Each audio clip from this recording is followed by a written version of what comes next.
He was just a single father picking up cold medicine on a rainy Tuesday night. She was a CEO running for her life.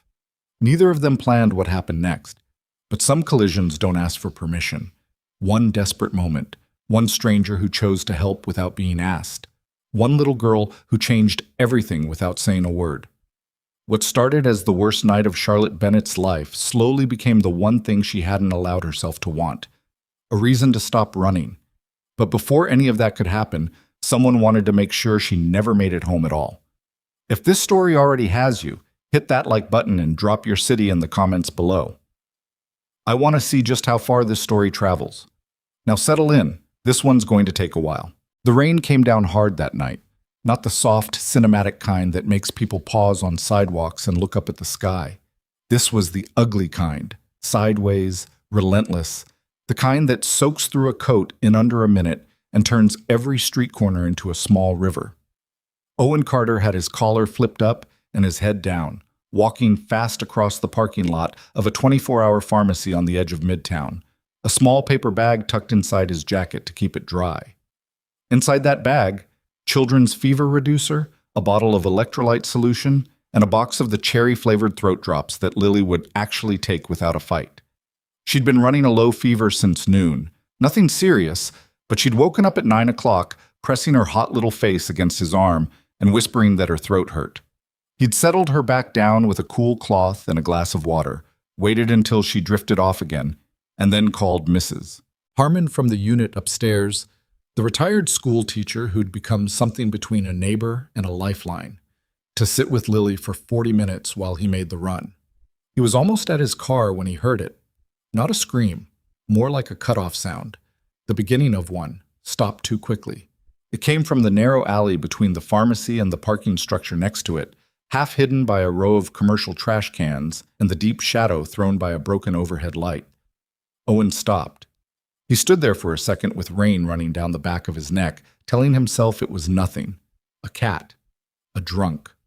Someone's bag catching the wind. Then he heard the low male voice.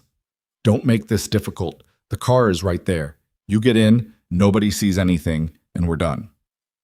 Owen didn't think. That was the honest truth of it. He didn't have a plan, didn't run any kind of calculation. He just moved toward the sound the way you move toward a child who's fallen, some reflex in him older than reason. And when he rounded the edge of the dumpsters, he saw them. Two men in dark jackets, one of them gripping the upper arm of a woman pressed back against the brick wall, her other arm twisted behind her. She was well-dressed, rain-soaked, and she was not making it easy for them. That much was clear from the way the bigger man was straining to hold her still. "Hey," Owen said. It came out louder than he intended. All three of them looked at him. For one suspended second, nobody moved. Then Owen held up his phone, thumb already pressing record. "I've got your faces," he said. His voice sounded steadier than he felt. "And the plate on that car over there. Whatever you think you're doing, this is already being uploaded." It was a bluff. He hadn't hit record yet. His hand was shaking slightly, and the rain was getting into his eyes, and he was very aware that he was one man with a paper bag of cold medicine, but he kept his phone up and his feet planted, and he did not look away. The two men looked at each other. Something passed between them. A calculation, a hesitation, and then the one gripping the woman let go, and they walked fast toward the far end of the alley, turned the corner, and were gone. Owen let out a breath that he hadn't known he was holding. The woman was still pressed against the wall. She was breathing hard, one hand flat against the brick behind her, and she was staring at him with an expression he couldn't read. Not gratitude, not relief, something more complicated. Shock, maybe. The controlled kind, where the body knows it, but the mind is still catching up. "Are you hurt?" he asked. "No." The answer came quickly, like she'd been trained to give it. Then she seemed to reconsider and added, more honestly, "My arm, a little." He took a step closer. She was around his age, maybe slightly younger, dark hair plastered against her face from the rain, a charcoal blazer that probably cost more than Owen's monthly car payment, one heel slightly broken from where she'd clearly been struggling. Underneath the composure she was working hard to hold on to, she was pale. "Did you call the police?" he asked. Something shifted in her face. I need to, yes, I need to. She stopped. Her hand went to her jacket pocket, found it empty, and something close to panic crossed her features. My phone was in my bag. They took my bag. Use mine. She took it. Her fingers were shaking slightly as she dialed, and Owen stepped back to give her space, standing at the mouth of the alley to block any view from the parking lot. He listened to her speak to the dispatcher, calm, precise, giving the location and a clipped description of the men. She did not give her name. That registered, but he filed it away. When she handed the phone back, she said, "They'll be here in 15 minutes. Okay. I can't wait on the street." She said it flatly, not as a request, just as a statement of fact. But her eyes were watching him in a way that was clearly a question. Owen thought about Lily with the fever. He thought about Mrs. Harmon, who would be watching the clock. He thought about the broken heel and the way this woman's jaw was set in a hard line that he recognized. The look of someone who would not ask twice because asking once had already cost her something. "My car's right there," he said. "You can sit in it." Her name, she told him when the patrol officer arrived and she gave her statement, was Charlotte. She didn't offer a last name, and the officer, a young woman named Reyes, didn't press. Owen stood to the side while they talked, watching the rain ease off into a lighter drizzle. Reyes took notes, asked about the men's descriptions, asked about the vehicle, a dark blue sedan, plates obscured with tape, already gone. When Reyes turned to Owen, Charlotte spoke first. "He intervened," she said. "If he hadn't come along when he did, I would have been in that car." She said it simply, without drama. Reyes wrote something down and looked at Owen. "You recorded them?" she asked. "I said I did," Owen admitted. "I hadn't actually hit record yet." Reyes blinked. Charlotte turned to look at him, and something changed in her expression. Not quite a smile, too much tension in her face still for that, but something that loosened slightly at the corners. "That was either very brave or very stupid," Charlotte said. "Probably both," Owen said. Reyes told them a detective would follow up the next day, gave Charlotte a case number, and drove away. Owen and Charlotte stood next to his car in the thinning rain. She had no phone, no bag, no ID. She told him quietly, while they waited, that going back to her apartment tonight wasn't something she was prepared to do. That she didn't know yet who had arranged what had happened, and until she did, she wasn't going anywhere that anyone who knew her could predict.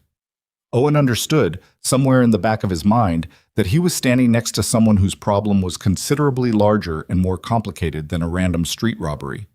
But she hadn't asked him for anything else. She was standing there with her broken heel and a wrecked blazer, doing the mental arithmetic of her next move, and she hadn't asked. "I have a daughter at home," he said. 6 years old. She's sick tonight, which is why I'm even out here. My neighbor's sitting with her." Charlotte looked at him. "I'm not asking you for anything." "I know you're not."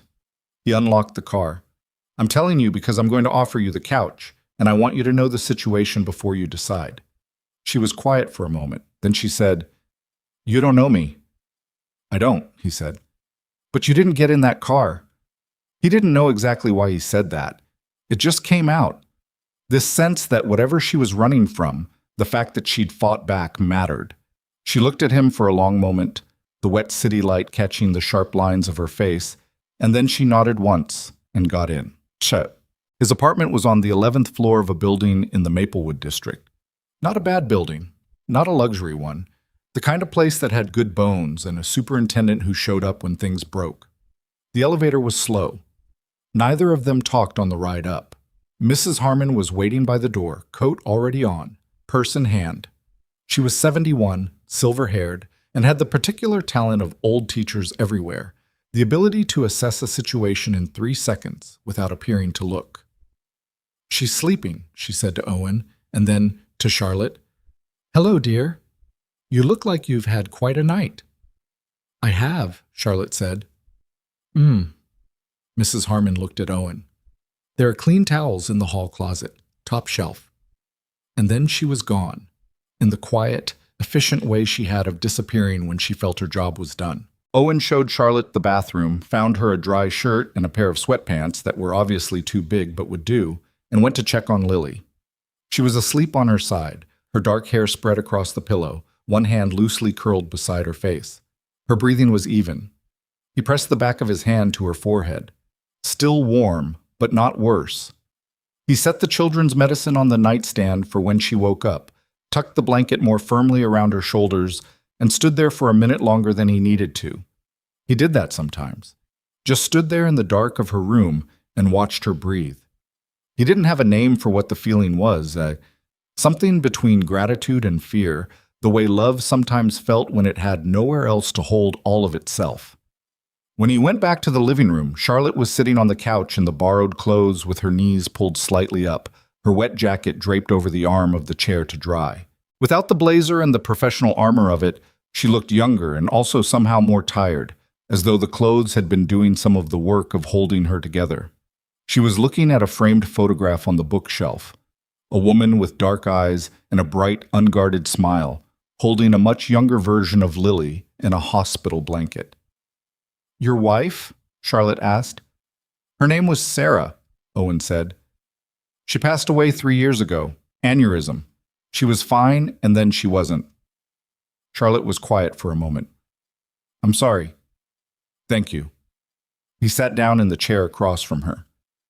Lily was 3. She still talks about her. We look at pictures together on her birthday. Charlotte nodded slowly, still looking at the photograph. "She looks happy," she said, and it didn't sound like the polite thing people said.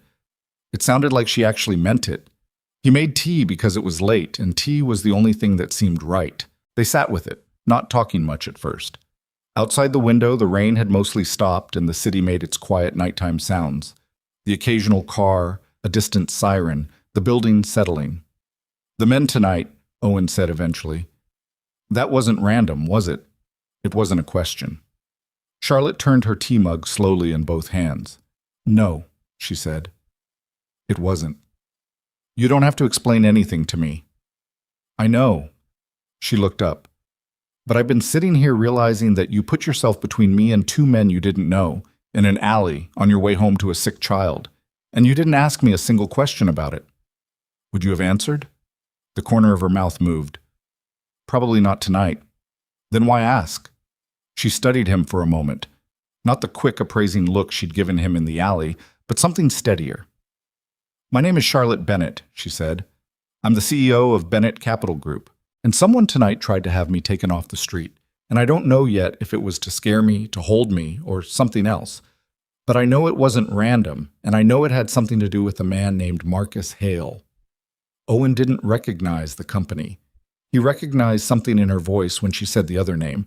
Not fear exactly, but the specific controlled tension of someone naming a thing they've been bracing themselves to say. "Your ex?" he guessed. She looked slightly surprised. "How did you—" "You said the name the way you say the name of someone you were wrong about." She was quiet for a moment, then, "Fiancé. Former." He didn't take the end of the engagement particularly well. "How long ago?" 8 months? "And you think he—" "I know he did." She said it flatly. "I just don't have proof. And without proof, he's just a wealthy man with lawyers and connections and a story about an emotionally unstable woman who ended things for no good reason." Owen drank his tea and didn't say anything. She was watching him with that appraising look again. "You're not going to tell me I should go to the police right now, or get a hotel, or call security." "I already watched you talk to the police," he said, "and you told them everything except your last name. You know what you're doing. It's not my place to tell you what you should do." She seemed to consider that. "Most people feel entitled to have an opinion." "I have opinions," he said. "I just don't assume they're useful." She looked at him for a long moment, and then she said something that surprised him. "Your daughter is lucky." He didn't know what to say to that. "I mean it," Charlotte said. "I watched you come in here, check on her, make tea for a stranger, and you're completely present. Like there's no version of tonight where she isn't the most important thing in the room, even when you're in a different room." "She's 6, Owen said, a little uncomfortably. "She's sick. Of course she is." "That's what I mean," Charlotte said quietly. Lily found Charlotte at 7:15 the next morning. Owen heard it before he was fully awake. The small footsteps, then a pause, then Lily's voice. "Why are you on our couch?" He got up faster than was probably dignified and found them in the living room. Lily was standing in her pajamas with the stuffed rabbit she called Mr. Buttons tucked under one arm, studying Charlotte with the direct, unfiltered assessment that 6-year-olds are capable of and adults generally can't manage. Charlotte was sitting up on the couch, looking like she'd been trying to figure out the right answer for the last 30 seconds. "Hi," Charlotte said. "I'm Charlotte. I'm a friend of your dad's." Lily considered this. "Did you sleep on our couch?" "I did." "Because it was raining?" "That's part of it, yes." Lily seemed to accept this with the easy logic of a child who has not yet learned to find things strange that aren't actually strange. She climbed up onto the other end of the couch, settled Mr. Buttons in her lap, and looked at Charlotte again. "Your hair is messy," she said. "I know. Mine is 2 in the morning. Daddy has to use the special brush." "That sounds like an ordeal." "It's a lot of knots," Lily agreed seriously. Owen stood in the doorway for a moment longer, watching, before he said, "How's the throat?" Lily turned to him. "Better. Can I have the cherry ones?" "After breakfast." He made eggs and toast, the only thing he was reliably good at on a weekday morning, while Lily sat at the kitchen table and told Charlotte about her class's current project, which involved building a model of the solar system using mostly cardboard and glitter glue, and which had resulted in what Lily described as a lot of glitter everywhere. Charlotte sat across from her, still in the borrowed sweatpants, and listened with what looked like genuine attention. Owen noticed the way Charlotte held her coffee mug with both hands, and watched Lily the way you watch something that surprises you, not with condescension, not with the performed enthusiasm adults sometimes use around children, but with actual interest, like she was paying attention to what was being said. "Saturn is the best one," Lily declared. "Why Saturn?" Charlotte asked. "Because of the rings. And because it's yellow. Yellow is a good color for a planet." "I think that's a completely valid reason. My teacher said we have to do the rings separately and attach them with wire, but I think glitter glue would look better." "You might be right," Charlotte said. "Glitter does capture the spirit of Saturn more accurately." Lily looked at her with visible approval. "Do you want to see the one I already started? It's in my room." "I would like that very much." Owen watched his daughter take Charlotte Bennett, CEO, by the hand and lead her down the hallway to see a half-built styrofoam ball covered in gold paint and an ambitious amount of glitter. He stood at the kitchen counter for a moment with his coffee, and there was something happening in his chest that he didn't examine too carefully. Chiche. Charlotte left mid-morning after borrowing Owen's phone to make several calls, quiet, clipped conversations that he didn't strain to hear. Her security team arrived in a black SUV 40 minutes later, 2 men in dark coats who stood in the hallway with the particular stillness of people trained to be inconspicuous in confined spaces. She changed back into her own clothes, which had mostly dried, though the blazer still had a dark water stain along one lapel. At the door, she stopped and turned back. "I don't have a way to repay you right now," she said. "I left all my cards in the bag they took." "I didn't do it for repayment." "I know."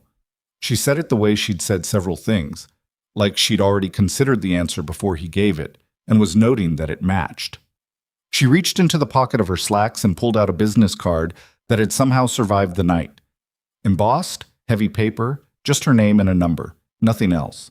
"If you ever need anything," she said, "and I mean that practically, not ceremonially." He took the card. She looked past him for a second, toward the hallway where Lily had disappeared back to her room. "She's remarkable," she said quietly. "I know." "You've done something real with her." He didn't know what to say to that, so he said, "Thank you for not letting them put you in that car." She looked at him sharply, then, and for just a second, the professional distance she'd been rebuilding all morning fell away, and she just looked at him, unguarded, tired, some kind of recognition in her face that he couldn't name. Then she nodded, once, and left. Ted. He stood at the closed door for a moment. He was still holding the business card. The embossing was slightly blurred at one corner from the rain. He turned it over, nothing on the back, and then set it on the little shelf by the door where he kept his keys and Lily's spare mittens and a fossil Lily had found in the park last spring and declared too important to leave anywhere else. He went back to the kitchen and finished his coffee. Through the hallway, he could hear Lily in her room, talking to Mr. Buttons in a low, narrating voice, working on Saturn. He stood at the sink and let the morning run its normal course around him, the familiar rhythms of it, the hiss of the radiator, the faint street sounds from below, Lily's small voice moving between sentences and sound effects. He picked up his phone to check his messages from work. He had 12 emails, a calendar reminder for a 10 o'clock call, and a text from his manager about the quarterly analysis being due Friday. The stack of numbers he'd spent 3 weeks building, revenue projections, variance reports, line items that told stories nobody upstairs ever asked about. He put the phone down. He thought about the alley, the way those two men had looked at Charlotte like she was a problem to be managed, a piece of something larger that she didn't get a vote in. He thought about the way she'd said, "I know he did," that flat certainty, and underneath it the particular exhaustion of being right about something you wish you were wrong about. He thought about Lily taking her hand and leading her down the hallway, matter-of-fact and trusting, the way children are trusting before the world spends years convincing them not to be. He finished his coffee, rinsed the mug, and went to knock on Lily's door. "Hey, Bug, how are we feeling? Throat still okay?" "Still okay," Lily said without looking up from Saturn. "Daddy, do you think the rings should have different colors or all the same?" "Scientifically, they're mostly the same," he said, leaning in the doorway. "But artistically?" "Artistically," he said, "different colors. Definitely." Lily nodded seriously and reached for a second glitter container. He watched her work for a minute, and then he went to get ready for the day. Sup? The rest of that week passed the way weeks do when something has shifted, but you don't have language for it yet. Each day roughly the same on the surface, the same commute, the same fluorescent office, the same careful columns of numbers, and underneath it, some awareness that something had moved.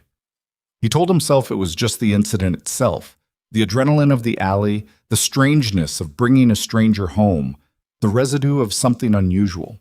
He'd had weeks like this before. After Sarah died, the world had kept moving in ways that felt both ordinary and deeply wrong, and it had taken him a long time to understand that disorientation wasn't something that went away. It just became familiar. He didn't think about Charlotte Bennett specifically, or he tried not to. What he thought about, when he caught himself thinking, was Lily's face when she'd sat across from her on the couch. The way Lily had climbed up and settled in without any of the wariness she usually showed around people she didn't know. Lily was not, by nature, a particularly suspicious child, but she wasn't carelessly trusting either. She took her time, she watched, and she'd watched Charlotte for about 45 seconds and then made a unilateral decision that this person was worth talking to. Owen trusted Lily's judgment. He'd learned in the years of being her only parent that children had a way of reading people cleanly, without the layers of context and politeness and history that adults use to obscure what they actually thought of each other. He didn't think about the business card on the shelf by the door. He almost convinced himself he hadn't noticed it every time he picked up his keys. Friday morning, his manager called him into her office before the 10 o'clock.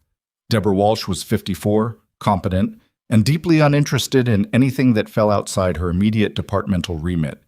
She gestured at the chair across her desk with the specific energy of someone who had made this gesture many times and had stopped finding it anything other than a formality. "I need the quarterly variance report by end of day," she said. "I know. I have it." "The Q3 projections were off," she said. "Significantly. Legal wants an explanation of the methodology before we pass it to the partners." Owen frowned. "The Q3 methodology is the same one we've been using for 4 years. If legal has questions—" "I know what the methodology is, Owen. I need you to write up a formal explanation that doesn't require people to already know what they're looking at." He was quiet for a second. This was not new.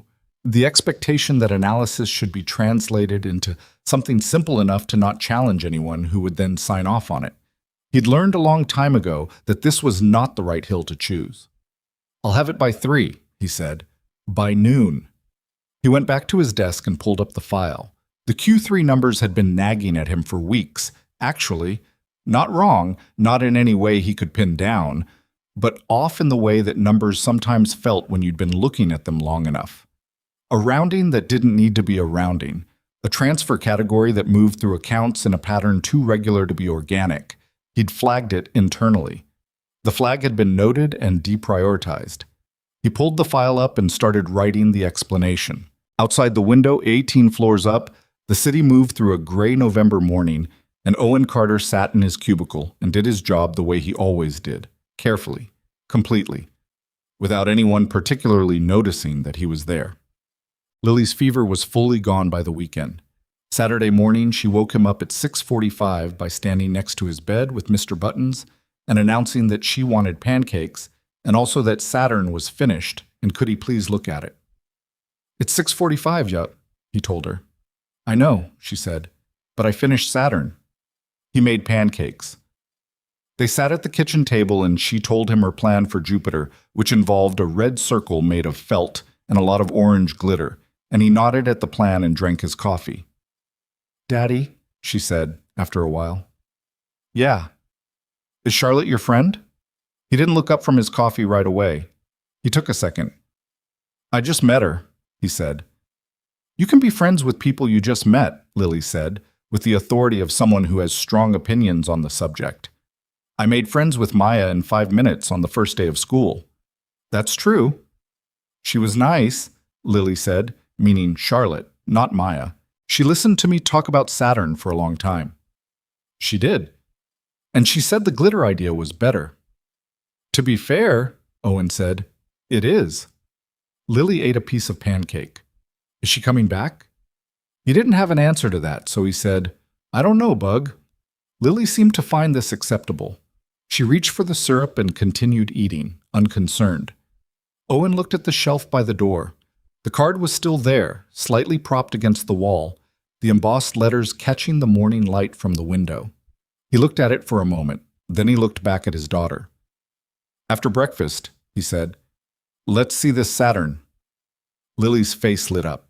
He reached over and fixed the collar of her pajama top, which had gotten turned the wrong way, and she barely paused in eating to let him do it, already talking about felt and glitter and the particular challenge of Jupiter's great red spot, and he listened to every word. Outside the window, the city was starting to wake up. The weekend lay ahead, ordinary and full and unplanned, the way weekends were when you had a 6-year-old and a half-built solar system and a small apartment that somehow always felt like it had exactly enough in it. He didn't know, that morning, what was coming. None of us ever do. The call came on a Tuesday.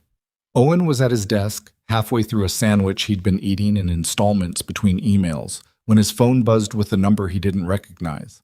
He almost let it go to voicemail. He picked up on the third ring, mostly because Lily's school sometimes called from different numbers, and he'd learned not to risk it. "Owen Carter?" The voice was professional, measured, a woman who was accustomed to people paying attention when she spoke. He recognized it anyway. He set down the sandwich. "Ms. Bennett." A brief pause, like she'd been prepared for more resistance. "Charlotte is fine. Do you have a few minutes?" "I'm at work." "I know, I won't take long." Another pause, shorter this time. "I need to see you, not over the phone." He looked at the open spreadsheet on his monitor. The variance report he'd submitted the previous Friday had come back with a note from Deborah that legal still had concerns, and would he please simplify the language further. He'd been staring at the note for an hour, trying to figure out which specific words were too complicated for a room full of lawyers. "When?" he said. "Today, if possible. There's a coffee place on Wentworth, Harlow's. Do you know it?" "I can find it." 6 o'clock? He thought about Lily. Mrs. Harmon, on Tuesdays, picked her up from aftercare and had her until 6:30. It was already 4:15. 6:15, he said. 6:15, Charlotte agreed, and hung up. Harlow's was the kind of place that had been in the neighborhood long enough to not care about being fashionable. Dark wood, scuffed floors, coffee served in heavy ceramic mugs that had survived years of being set down too hard. Charlotte was already there when Owen arrived. 3 minutes late from a parking situation he didn't feel the need to explain. She was at a corner table with her back to the wall and a clear line of sight to the door, which he noticed and filed away. She looked different than she had that night. Put back together, professional, the kind of composed that took real effort but had become automatic. She had a coffee already and had ordered him one, which was presumptuous and also correct. He sat down. "How's Lily?" she asked, and it didn't sound like small talk. "Fully recovered, currently consumed by Jupiter." "The glitter approach?" "Catastrophically so." Something relaxed slightly in her face. Then it went businesslike again. "I know who you work for," she said. "Bennett Capital acquired Halloran Financial Group 14 months ago. You were part of the acquisition." Owen put his coffee down. He'd suspected, when she said she ran a corporation, that the world was probably not quite as wide as it had seemed in his apartment kitchen. But hearing it said plainly sat differently. "I've worked at Halloran for 6 years," he said carefully. "I know. I've looked at your file." She said it matter-of-factly, not apologetically. "Your Q3 variance analysis flagged irregularities in 3 internal accounts. It was deprioritized by your manager." He went still. "You read my reports." "I read the ones that got suppressed." She wrapped both hands around her mug, leaning slightly forward. "Owen, something is wrong inside the company.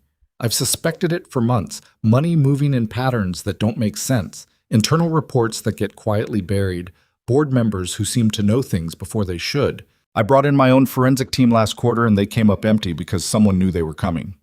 He looked at her. "You think someone on the inside is tipping people off?" "I think several someones are."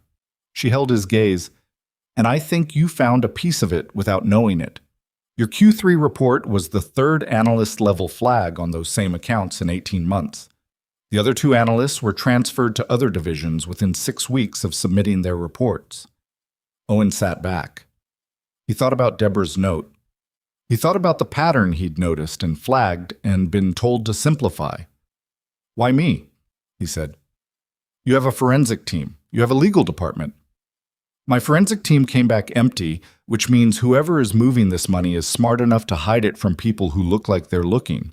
She set her mug down. "You didn't know you were looking. You found it anyway, because you're good at what you do and you do it without broadcasting it to anyone. That's not a small thing." He was quiet for a moment. He didn't know whether to be flattered or alarmed. He settled on something between the two. "You said someone is behind this. Marcus Hale?" "Partly." Her voice didn't change when she said his name, but something behind her eyes did.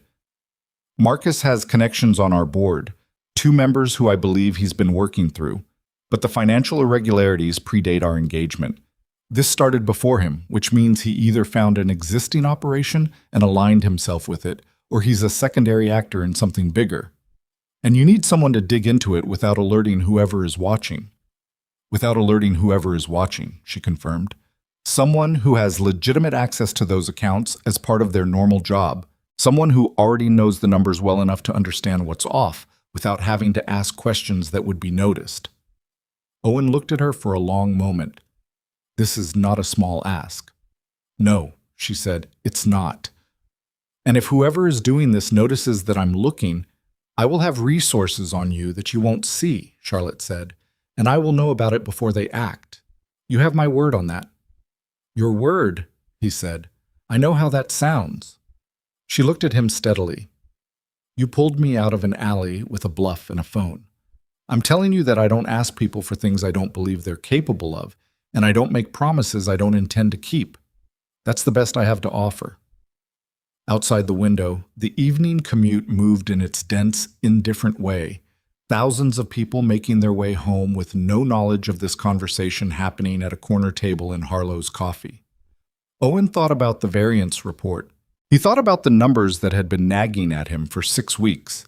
He thought about the 2 other analysts, now quietly relocated. "What exactly do you need me to find?" he said. Charlotte reached into her bag and set a slim folder on the table between them. "Start here." He didn't tell anyone. He went home that night and made dinner.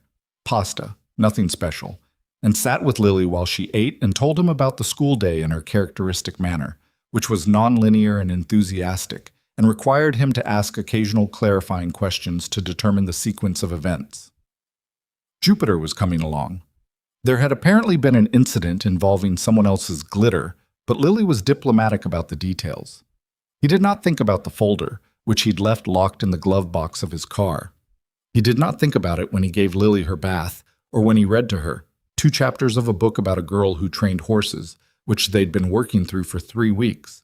Or when he turned out her light and sat on the edge of her bed for the last few minutes before she went to sleep, the way she still sometimes needed him to. "Daddy," she said from the dark. "Yeah." "Charlotte knows a lot about Saturn." He paused. "When did she tell you that?" "She texted me. You let her use your phone that morning, remember? And then she texted your phone and I saw it and I answered." A beat. "Is that okay?" Owen thought for a second. "What did you say?" "I told her about Jupiter. She said Saturn's rings are made of ice and rock, and some of them are as thin as a building is tall, which I didn't know." Lily considered this. "She's smart." "She is," he agreed. "Is she your friend now?" "I think so," he said, and it was the truest answer he had. Lily seemed satisfied by this. She pulled the blanket up and closed her eyes. "Okay." He sat there a minute longer. Then he turned off the bedside lamp and closed the door halfway and stood in the hallway in the quiet of the apartment. He retrieved the folder from his car. Now, it took him 2 weeks to understand what he was looking at, and another week to confirm it. He worked at night, after Lily was asleep, at the kitchen table with his laptop and the folder and a legal pad that he filled with notes he'd have to shred when this was over. He kept his coffee hot in the small press Sarah had bought the year before Lily was born, a thing he'd never switched out for anything easier because it had been hers, and it made good coffee, and that was reason enough.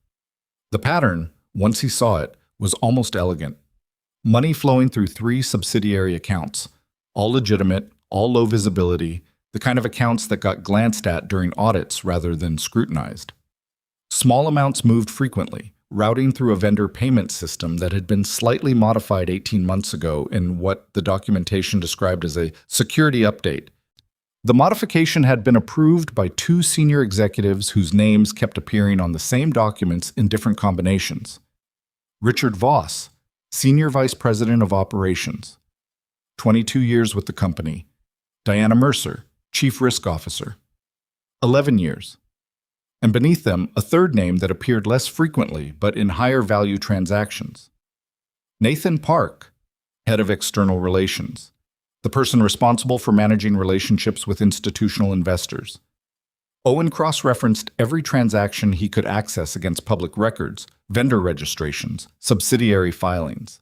3 of the vendor companies receiving payments had registration addresses that were mail drops. One had been incorporated 6 weeks after Nathan Park joined the company. He sat back in his kitchen chair at 1 in the morning, the city quiet outside, and looked at what he'd assembled. This wasn't small. This was years of it, carefully structured, methodically buried. He picked up his phone and sent Charlotte a single text. "I found something, not over the phone," she replied in 4 minutes. "Tomorrow, same place." 7 a.m.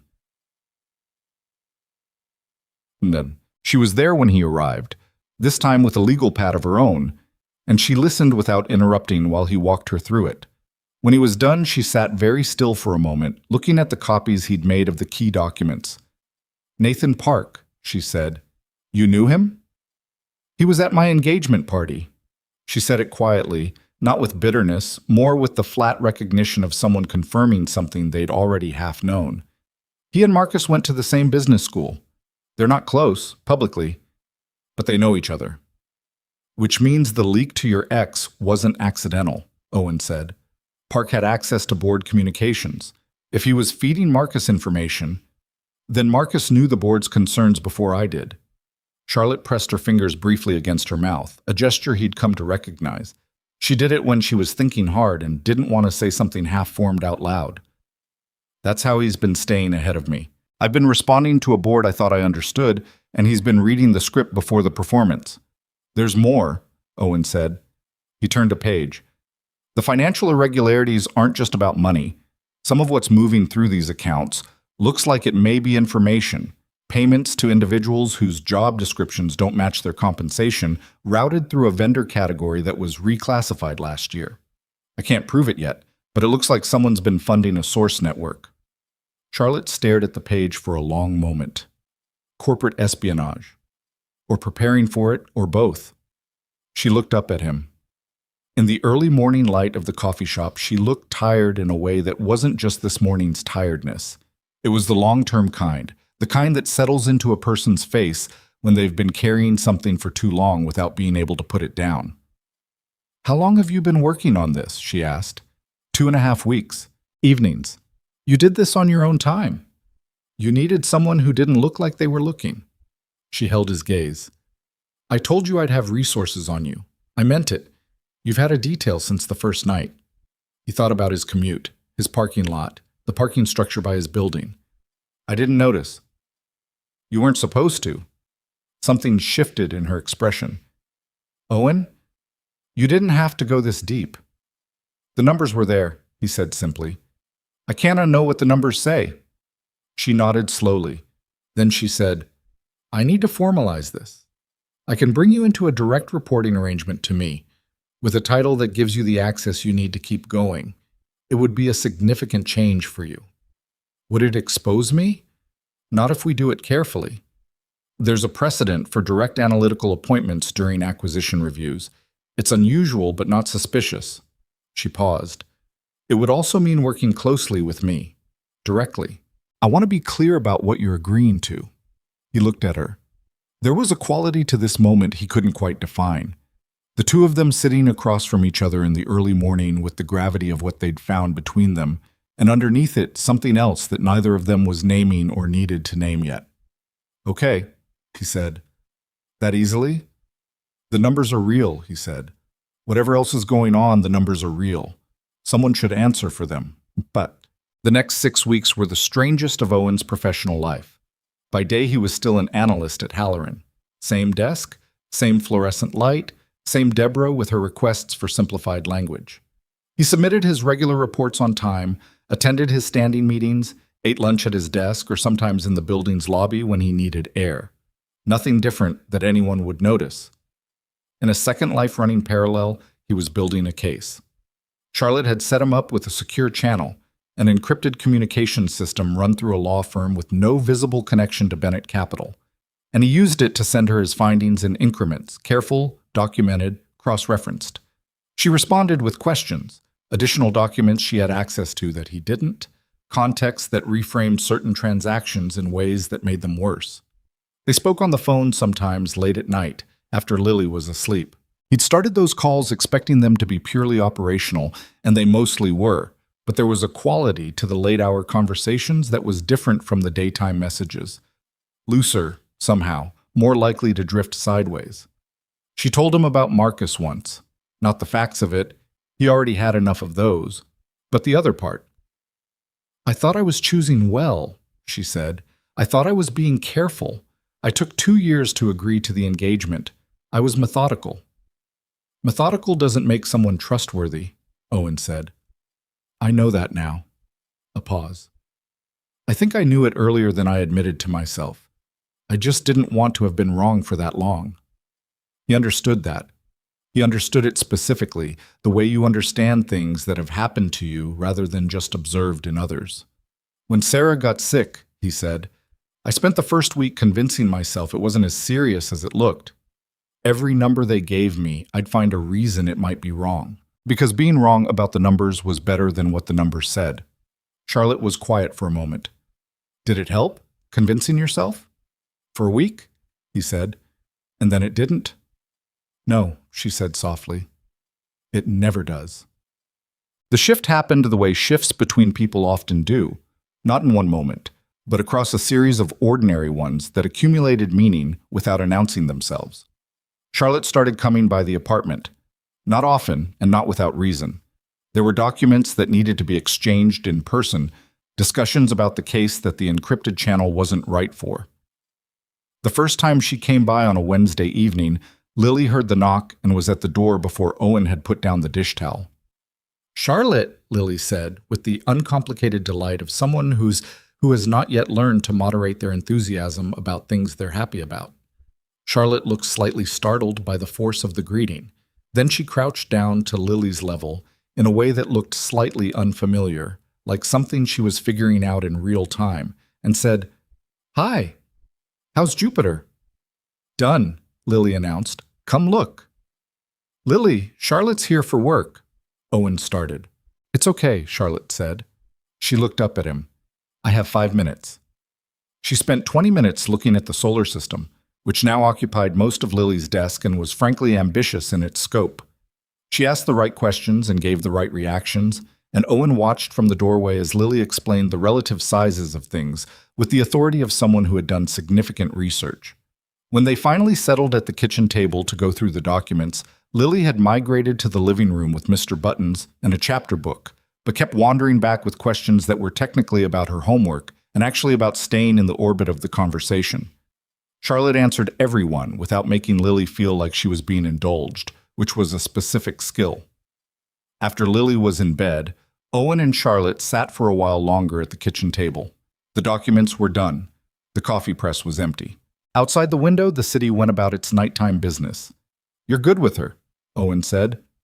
Charlotte turned her mug in her hands, the same habit he'd noticed the first night. I don't know what I'm doing, she said honestly. I keep waiting for her to call me on it. She won't. She's 6.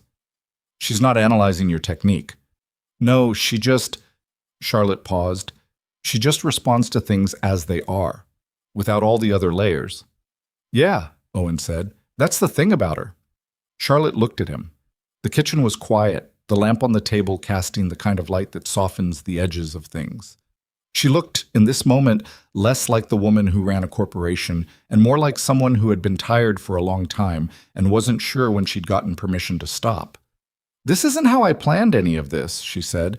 What, the investigation? All of it, she looked down at the mug. My whole plan was the company, graduate school, the apprenticeship, 12-hour days, everything subordinated to the plan. And the plan was... She stopped. The plan didn't include my CFO leaking board minutes to my ex-fiancée or getting grabbed in an alley or... She gestured vaguely at the kitchen, at the apartment, at what she clearly couldn't find a word for. Or a 6-year-old with strong opinions on planetary aesthetics, he offered. She laughed. It surprised her, he could tell, the kind of laugh that escaped before the filter caught it. She pressed her hand to her mouth after, the same way she did when she was thinking, but her eyes were warm. That, she said. Yes, that specifically. He didn't say anything. He didn't need to. She left 20 minutes later and he closed the door and stood for a moment in the hallway. Through the wall, he could hear Lily's breathing, the even, deep rhythm of a child fully, confidently asleep, trusting that everything would be where she left it in the morning. He cleaned up the kitchen. He did not examine, too carefully, the specific quality of the quiet the apartment had after Charlotte left, the way it felt marginally different than the quiet it had before she arrived. He just cleaned up the kitchen and went to bed. 3 days later, Charlotte sent him a message through the encrypted channel. They're moving faster than I thought. Marcus presented to 2 board members last week. He's claiming I'm in psychological decline, erratic decisions, emotional instability. He has documentation, fabricated but detailed. Owen read it twice. Then he typed back, how long before it reaches the full board? Her reply came in under a minute. The shareholders' gala is in 6 weeks. He's planning something there, something public. He sat with that for a moment. 6 weeks. 6 weeks to finish building a case that was solid enough to survive whatever Marcus Hale was planning to walk into that room with. He opened his laptop and pulled up the file. He had work to do. The 6 weeks went faster than Owen expected, which was how time always worked when you were afraid of running out of it. He finished the core of the documentation with 9 days to spare. Transaction logs, account trails, vendor registration records, a timeline that connected the modified payment system to the first suspicious transfer and carried it forward in an unbroken line through 31 months of activity. He'd verified each piece 3 times, not because he didn't trust his own work, but because the people across the table from him at that gala would be looking for any reason to dismiss it, and he wasn't going to give them one. Charlotte reviewed everything over 2 evenings at the kitchen table. She read carefully, made notes in the margins in her small, precise handwriting, asked clarifying questions that were good questions. When she got to the section on Nathan Park and the institutional investor communications, she stopped for a long moment. He was at the table when I announced the Q4 strategy last year, she said. I watched him take notes. He was sending summaries to a private email account the same afternoon, Owen said. The account traces back to a consulting firm in Delaware. The firm has one client on record. Charlotte didn't ask who. She already knew. Marcus, she said. Marcus. She closed the folder and sat back in her chair. Owen watched her go through something. Not falling apart, nothing so visible, just a kind of internal recalibration.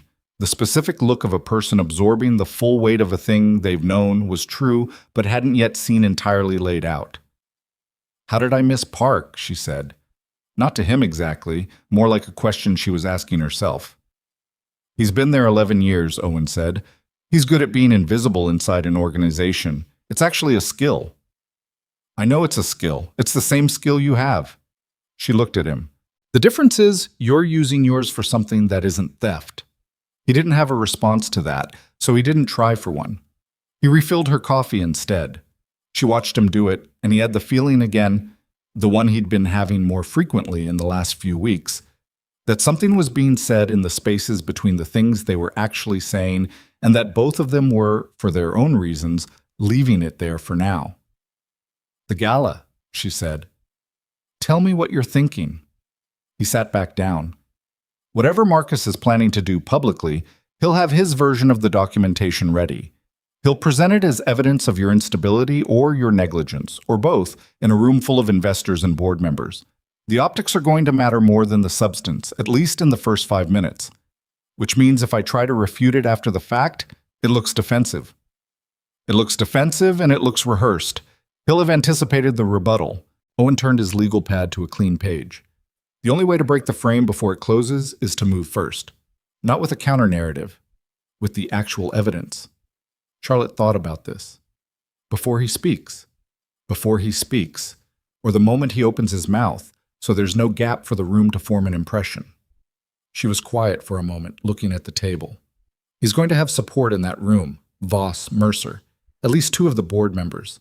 If I move too early and he pivots, I look like I'm mounting a preemptive attack on my own shareholders. That's the risk, Owen said. And if I time it wrong, it lands badly, yes. She looked at him. You've thought about this a lot. I think about things at night, he said. Occupational habit. Do you think we can do it? He looked at what they'd built together. The weeks of work, the careful documentation, the chain of evidence that was, in his honest assessment, about as solid as anything he'd ever put together. I think the evidence is good, he said. The execution is going to depend on things I can't control. What Marcus does. How the room reacts. Whether the board members who owe him something decide that loyalty to him is more valuable than what's in front of their faces. That's honest. You asked. She nodded slowly. Then she said, I need you there. At the gala, not as a staffer, as the person who found this. He looked at her. Charlotte, I know it's not what you signed up for. It's not what I signed up for, he agreed. I'm a financial analyst from Halloran. I don't belong in that room. You belong in that room more than any of the people who will be in it, she said, and she said it with a flatness that made it clear she wasn't trying to flatter him. Owen, I can present this data. I know it well enough now, but the board is going to want to know where it came from and who verified it. And if I say I found it myself, the first thing Marcus will say is that I fabricated it. I need you standing next to it. He was quiet. I'm asking, she said, which, from Charlotte, meant more than it would from anyone else. Okay, he said. She exhaled. It was a small thing, barely visible, but he noticed. Lily knew something was happening, the way children know things, not from information, but from atmosphere. She didn't ask direct questions about it, but she was slightly clingier in the days leading up to the gala, coming to find Owen when he was working in the evenings, sitting on the floor near his chair with her book, not reading it very much. The night before the gala, she appeared in his bedroom doorway at 9:30 when she should have been asleep. Can't sleep, she announced. Yeah? My brain won't stop. He moved over on the bed and she climbed up and settled against his side with the ease of someone who has done this 10,000 times. He put his arm around her and she tucked her head against his ribs. What's your brain doing? he asked. Thinking, she said. About what?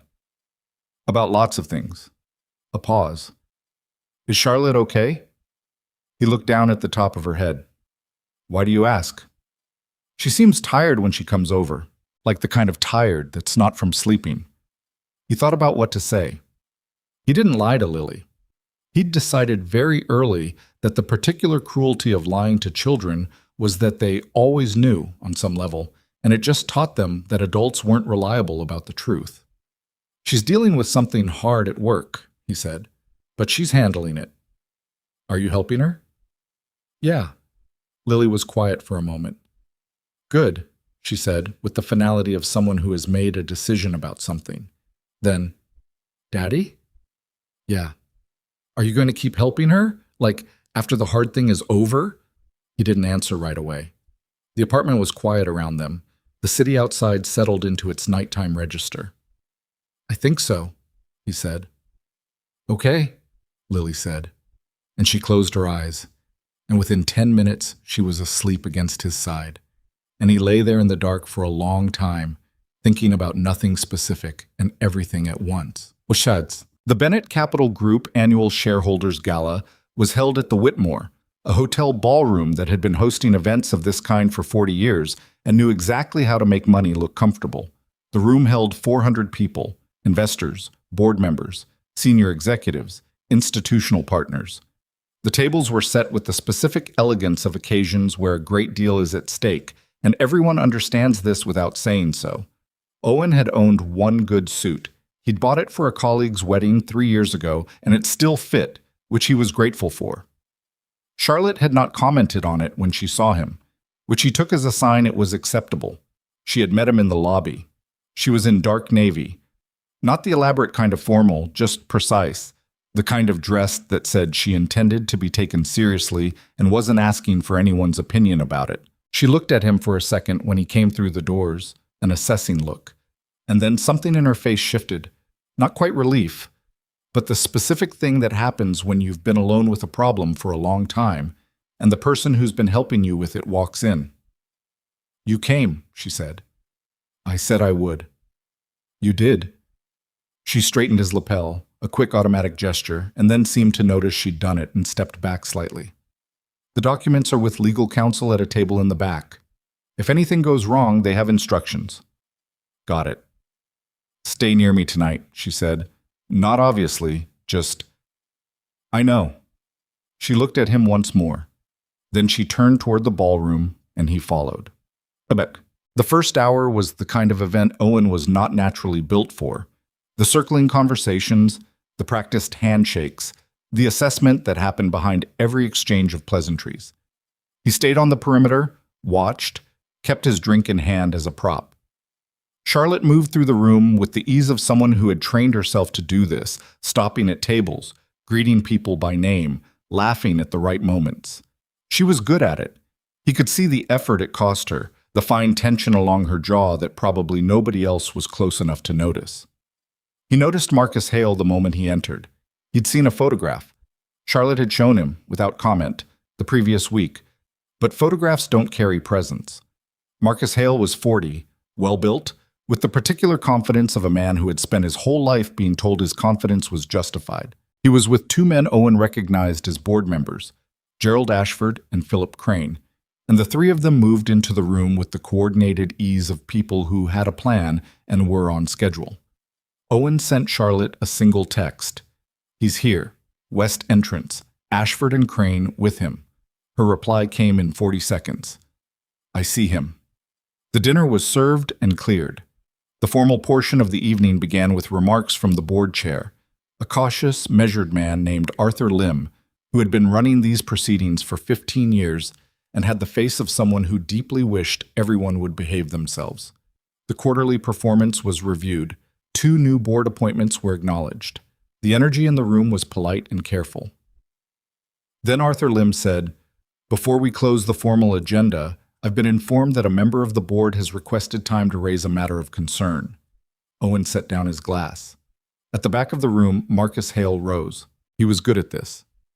Owen watched him do it. The unhurried way he stood, the slight pause to let the room's attention shift to him. The particular brand of regret he'd arranged his face into. The kind that said, "I wish I didn't have to do this, but integrity demands it." He had a leather folder. He opened it on the table in front of him. "Thank you, Arthur. I want to preface this by saying that what I'm about to raise is something I've sat with for a long time, and I haven't come to this moment lightly." He looked at Charlotte directly.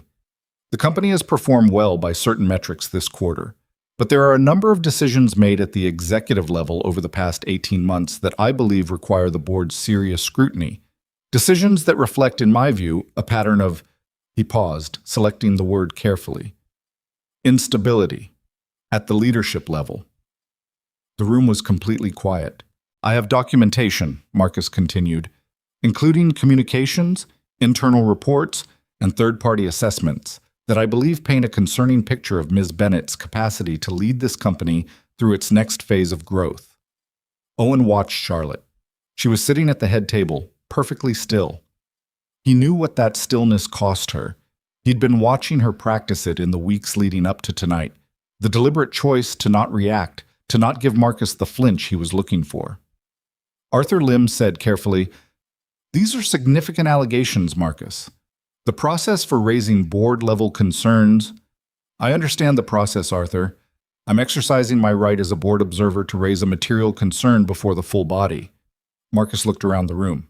$400 million in institutional investment rests on the leadership of this company. The people in this room have a right to know what I know. Charlotte stood up. The room's attention swiveled. "Then let's make sure they know everything," she said. Her voice was even. No tremor in it, no heat. She looked at Marcus with the expression of someone who has been waiting, has been patient, and is now done with both. She looked toward Owen. He stood up. He'd rehearsed nothing. There was no script for this moment. Charlotte had told him that scripts felt false in rooms like this, that people read them as performance, and that what the room needed to see was the evidence and the person who found it, without the packaging. He'd trusted her read on that. He trusted it now. "My name is Owen Carter," he said. "I'm a senior financial analyst at Halloran Financial Group, a subsidiary of Bennett Capital.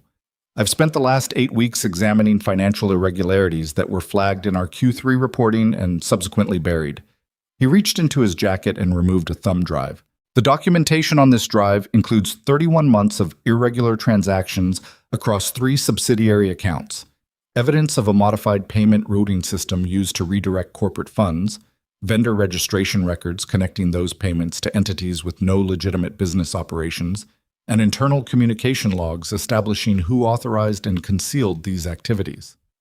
The room had gone a different kind of quiet. Not the polished silence of a formal proceeding, but the genuine silence of 400 people trying to catch up. "The individuals named in this documentation," Owen continued, "include Richard Voss, Senior Vice President of Operations, Diana Mercer, Chief Risk Officer, and Nathan Park, Head of External Relations." He paused. "Along with documentation of the external coordination that made concealing this activity possible." He looked at Marcus Hale. Marcus had not moved. His face had gone through several expressions in rapid succession and had landed on something controlled and cold. "Whatever this person has assembled," Marcus said, his voice steady, "I think we can all recognize a counter-narrative when we see one. Ms. Bennett has had weeks to prepare." "Mr. Carter has been working under legal privilege," Charlotte said, over him. "His findings have been independently verified by outside forensic counsel, whose report is included in the materials." She looked at the room. "I want to be clear about something. Owen Carter found this without being asked to find it. He found it because he was doing his job well enough to notice what others were paid not to notice. He brought it to me because it was the right thing to do, and that is the only reason he is standing in this room tonight." Marcus said, "This is exactly the kind of deflection—" "Sit down, Marcus." It came out with a quiet authority that was not the authority of the title. It was older than that. The authority of someone who knows exactly what she's dealing with and has stopped being afraid of it. Marcus did not sit down. He said, "You want to defend this man? An analyst? What? A widower with a kid? You want to stake the company on the word of someone who has every reason to want your attention?" The room absorbed this. Owen felt something in his chest that he recognized. Not anger, not quite, the thing that lives next to anger. He kept his face neutral. Charlotte turned and looked at Marcus with an expression Owen had not seen on her face before. Not controlled, not composed, just direct, undefended. "Yes," she said, "that is exactly what I'm doing." She paused. "Owen Carter is the only person in this room who found the truth and didn't try to use it for his own advantage. He handed it to me. He came here tonight. He stood up in a room full of people with considerably more institutional power than him and said what he found, without dressing it up, without asking for anything." She looked around at the room. "And you're right that he's a single father. He has a 6-year-old daughter at home right now, being watched by his neighbor so he could be here. I know that because I know him. I know the kind of person he is." She looked at Marcus one last time. "And you are not that kind of person. You never were." Marcus's jaw tightened. "This is a personal—" "Sit down." This time it came from Arthur Lim. The board chair looked at both of them and then at the room. He was the kind of man who had seen enough of these moments to know when a room had already made up its mind and the procedural formalities were just catching up. "I think," Arthur Lim said carefully, "we need to take a brief recess and let legal counsel review the materials Mr. Carter has presented." He looked at Marcus Hale with an expression that was not quite anything Owen had a word for. The specific look of an institution that has realized it almost made a catastrophic error and is recalibrating in real time. Marcus looked at the table, then at the 2 board members who had walked in with him. Gerald Ashford was looking at his hands. Philip Crane had already turned to speak quietly to the woman beside him. Neither of them was looking at Marcus. The recess was called. People moved. The controlled stillness of the evening broke into the 100 small movements of a room that had just had its script rewritten and was figuring out its new blocking.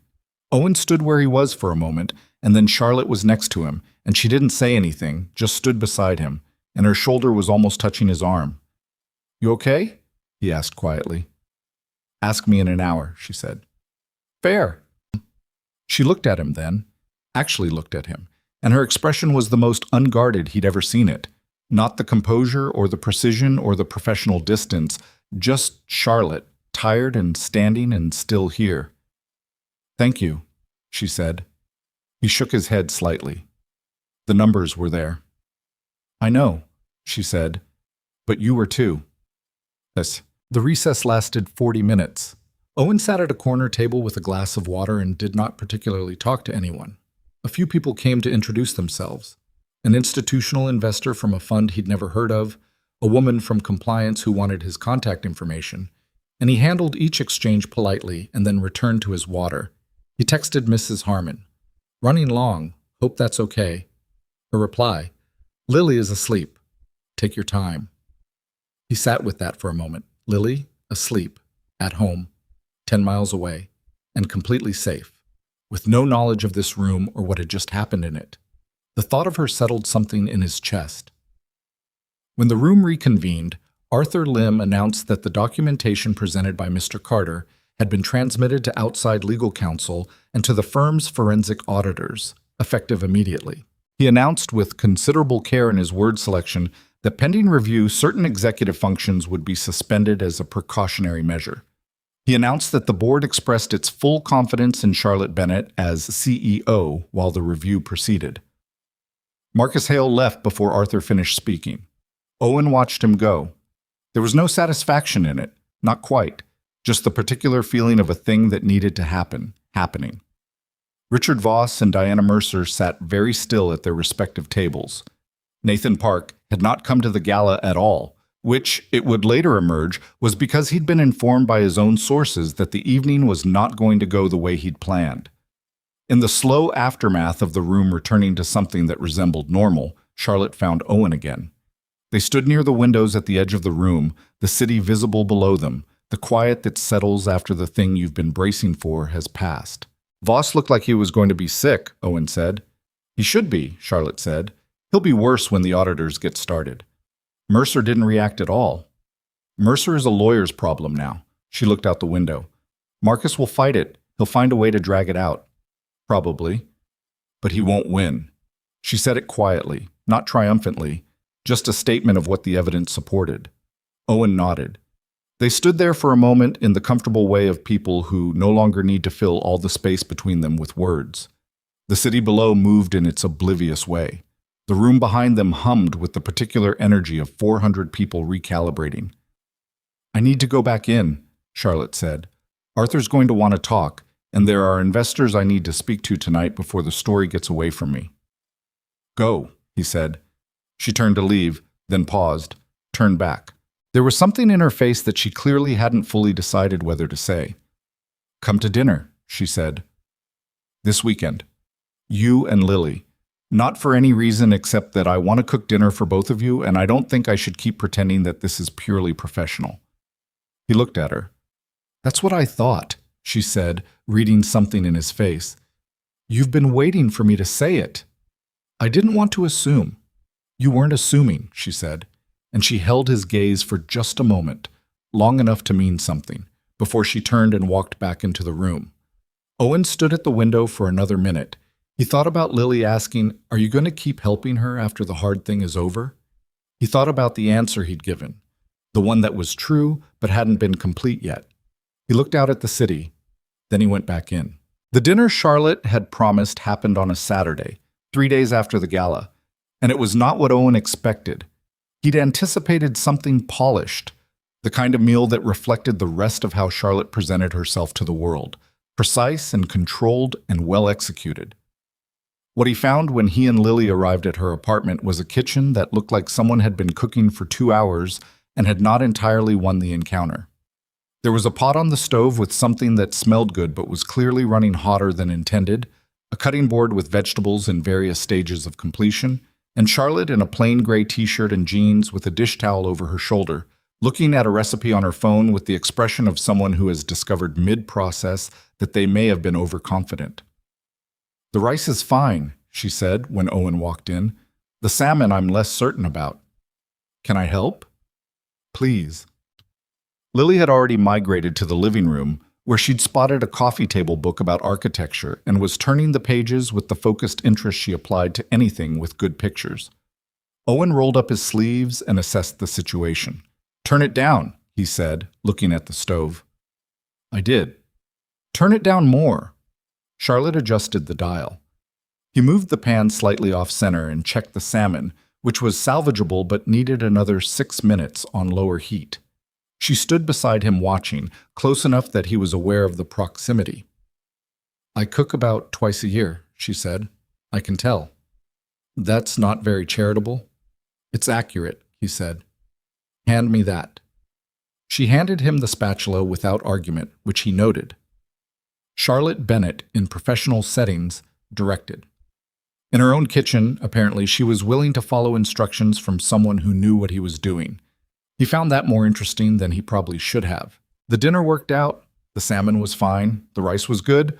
Lily ate everything without complaint, which was not always guaranteed, and announced that Charlotte's apartment was very tall, by which she meant the ceilings, which were 10 feet and had the kind of crown molding that old buildings kept and new ones didn't bother with.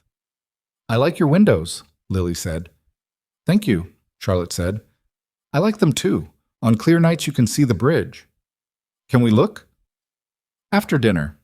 They looked after dinner, all three of them standing at the floor-to-ceiling windows in the living room, while Lily pressed her nose to the glass and found the bridge, and then identified several other landmarks with varying degrees of accuracy. And Charlotte gently corrected the ones that were wrong without making Lily feel corrected, which was its own skill. Owen stood slightly behind them and watched, and he felt it again. That thing he'd stopped pretending he wasn't feeling. The particular warmth of watching two people he cared about occupy the same space without friction.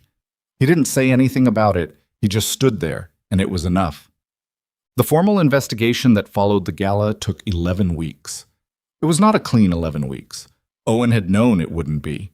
The kind of institutional unraveling that follows an event like the gala doesn't resolve neatly. It sprawls. Lawyers, depositions, forensic auditors going through records that people had spent years making deliberately difficult to read. The outside counsel Charlotte had retained filed preservation orders that froze the relevant accounts within 48 hours of the gala, which prevented any further movement of funds, but also triggered a counter-legal action from Marcus Hale that his team filed within the week. Marcus, as Charlotte had predicted, fought. He claimed the documentation was fabricated. His lawyers argued that Owen's analysis was the work of a disgruntled employee acting under Charlotte's direction, and that the entire presentation at the gala was a preemptive strike designed to deflect attention from Charlotte's own leadership failures. It was a coherent argument constructed carefully, and it required a coherent rebuttal. Owen spent 4 of those 11 weeks in conference rooms with lawyers. He had not known, going into this, how much of legal process was simply sitting in rooms explaining the same things repeatedly to people who then explained them back to him incorrectly. He corrected every mischaracterization patiently and consistently. His documentation held. The forensic auditor's independent review, completed in week 6, confirmed every material finding Owen had identified and added 4 more he'd missed. The modified payment system alone had been used to redirect approximately $11 million over 31 months. Richard Voss resigned in week 3 before the auditors finished. He released a statement through his lawyers that acknowledged, in language so carefully constructed as to technically mean nothing, that there had been irregularities in the oversight of certain accounts during his tenure. His lawyers were already in conversation with the SEC. Diana Mercer did not resign. She retained her own counsel, separate from the company's, and said nothing publicly. She would say nothing publicly for another 4 months, until a separate proceeding made silence no longer viable. Nathan Park had gone to his lawyer the morning after the gala and had been cooperating with investigators since day 2, which explained certain things about the speed with which the financial trail had been confirmed. His cooperation did not make him sympathetic. It just made him useful. Marcus's counterclaims collapsed in week 8 when the Delaware consulting firm's records were subpoenaed and the single-client relationship to Marcus Hale was formally established. His lawyers shifted strategy immediately, moving from denial to a damage mitigation posture that everyone in the room recognized for what it was. Marcus did not attend the final board meeting where the findings were presented. Charlotte told Owen about that meeting over the phone, late on a Thursday night. "He didn't come," she said. "I know, I heard." Arthur read the summary into the record, all of it. There were board members in that room who had to sit there and listen to their own names mentioned in connection with information they received from Park. She was quiet for a second. Gerald Ashford submitted his resignation before the meeting ended. Crane held out for a week and then followed. "Are you okay?" Owen asked. She took a moment to answer. "I think I'm mostly tired," she said. "I've been angry for so long that now that there's nothing left to be angry at, I don't quite know what to do with the space." "That's normal." "Is it?" "After Sarah died," he said, "I spent 2 months prepared to be devastated every morning. And then one morning I woke up, and the devastation wasn't there, or it wasn't as sharp, and I didn't know what to do with the morning. I actually called into work because I felt wrong without it." She was quiet for a moment. "That's very human." "Grief does that," he said. "So does the end of something you've been carrying." "I've been carrying this for a long time," she said. "Longer than the investigation." "I know." A pause. He could hear her moving in her apartment, the small sounds of a person settling, shifting. "Owen?" she said. "Yeah. I don't want to talk about the case anymore tonight." "Okay," he said. "Tell me about Lily's day." He smiled at that, alone in his kitchen. "She lost a tooth at school, her 3rd one. She's very pleased about it and has opinions about the structural integrity of the remaining ones." Charlotte laughed. "The real one, the one that came out before she could choose it. Is she doing that thing where she wiggles them?" "Constantly. It's unsettling. It's adorable. It's both." She laughed again, quieter this time, and he listened to it. And outside the kitchen window, the city moved through its late Thursday night, and the conversation drifted into the ordinary territory of 2 people who had stopped needing a reason to talk. 3 weeks after this board meeting, Charlotte called Owen into her office. Not the encrypted channel, not a late-night phone call. A formal meeting through her assistant, with 15 minutes blocked on the calendar. Owen sat in one of the chairs across her desk and looked at her and understood, from the particular way she'd arranged her face, that this was going to be a different kind of conversation. "I've been thinking about this for a while," she said. "That's either a good opening or a very bad one. It's a complicated one. She folded her hands on the desk. I need to transfer you. He went still. Transfer me. To the Independent Analytics Division. It's a lateral move in terms of level, but with significant additional scope. You'd be running direct forensic analysis on acquisition targets, which is work that should have been your job 2 years ago. She held his gaze. And you would report to the division director, not to me. He understood what she was doing before she explained it. He sat with it for a second. The optics, he said. The optics, she confirmed. We're going to be under scrutiny for months. The SEC inquiry is ongoing. I have a board that's still recalibrating after losing 3 members. If I promote you or keep you in a direct reporting relationship to me, while whatever this is between us becomes visible, she paused. I will not hand anyone a reason to say that your findings were compromised by a personal connection. I won't do that to you, and I won't do it to the case. I know, he said. I want to be clear that this isn't about what I want, personally. She said it in a way that was not quite clinical. What I want is for you to be in the building and for things to be straightforward between us. But what the situation requires, Charlotte, he stopped her. I understand. It's the right call. She looked at him for a moment. You're not angry. Why would I be angry? You're protecting the integrity of the investigation. You're protecting me from an accusation I don't want. He leaned forward slightly. This is exactly the kind of decision that makes you good at what you do. Something moved across her face, relief, maybe, or the specific recognition of being understood. The promotion itself will come through the division director's recommendation, she said. It'll be documented based on your work performance over the past year, independently reviewed. It will have nothing to do with me. When does the transfer happen? 2 weeks. He nodded. Okay. She held his gaze a moment longer. Thank you for not making this harder than it has to be. You've been doing the hard version of everything for a while now, he said. The least I can do is not add to it. She looked at him for a long moment, the way she sometimes looked at him that he'd learned to just let happen, not to deflect or redirect, just to hold. Dinner Friday? She said. We'll be there. Owen moved to the Independent Analytics Division on a Tuesday morning, 14 days later. His new desk was on the 23rd floor, 3 floors above his old one, with a window that actually had natural light in the afternoon. The division director was a quiet, precise man named Frank Osei, who shook Owen's hand on the first morning and said, I've read your Q3 report from Halloran. It was good work. I'm glad to have you. Owen unpacked his desk. A photo of Lily. The small plant she'd insisted he take to work after declaring his old desk depressing. A legal pad and 3 pens. He traveled light. The work was different from what he'd been doing, yet broader in scope, with the genuine complexity he'd spent years underutilized on. Frank gave him a current acquisition review on the second day and left him to it, and Owen sat down with the files and felt, for the first time in longer than he'd tracked, that he was doing exactly what he was capable of. He and Charlotte did not interact professionally in any way that wasn't documented and appropriately routed.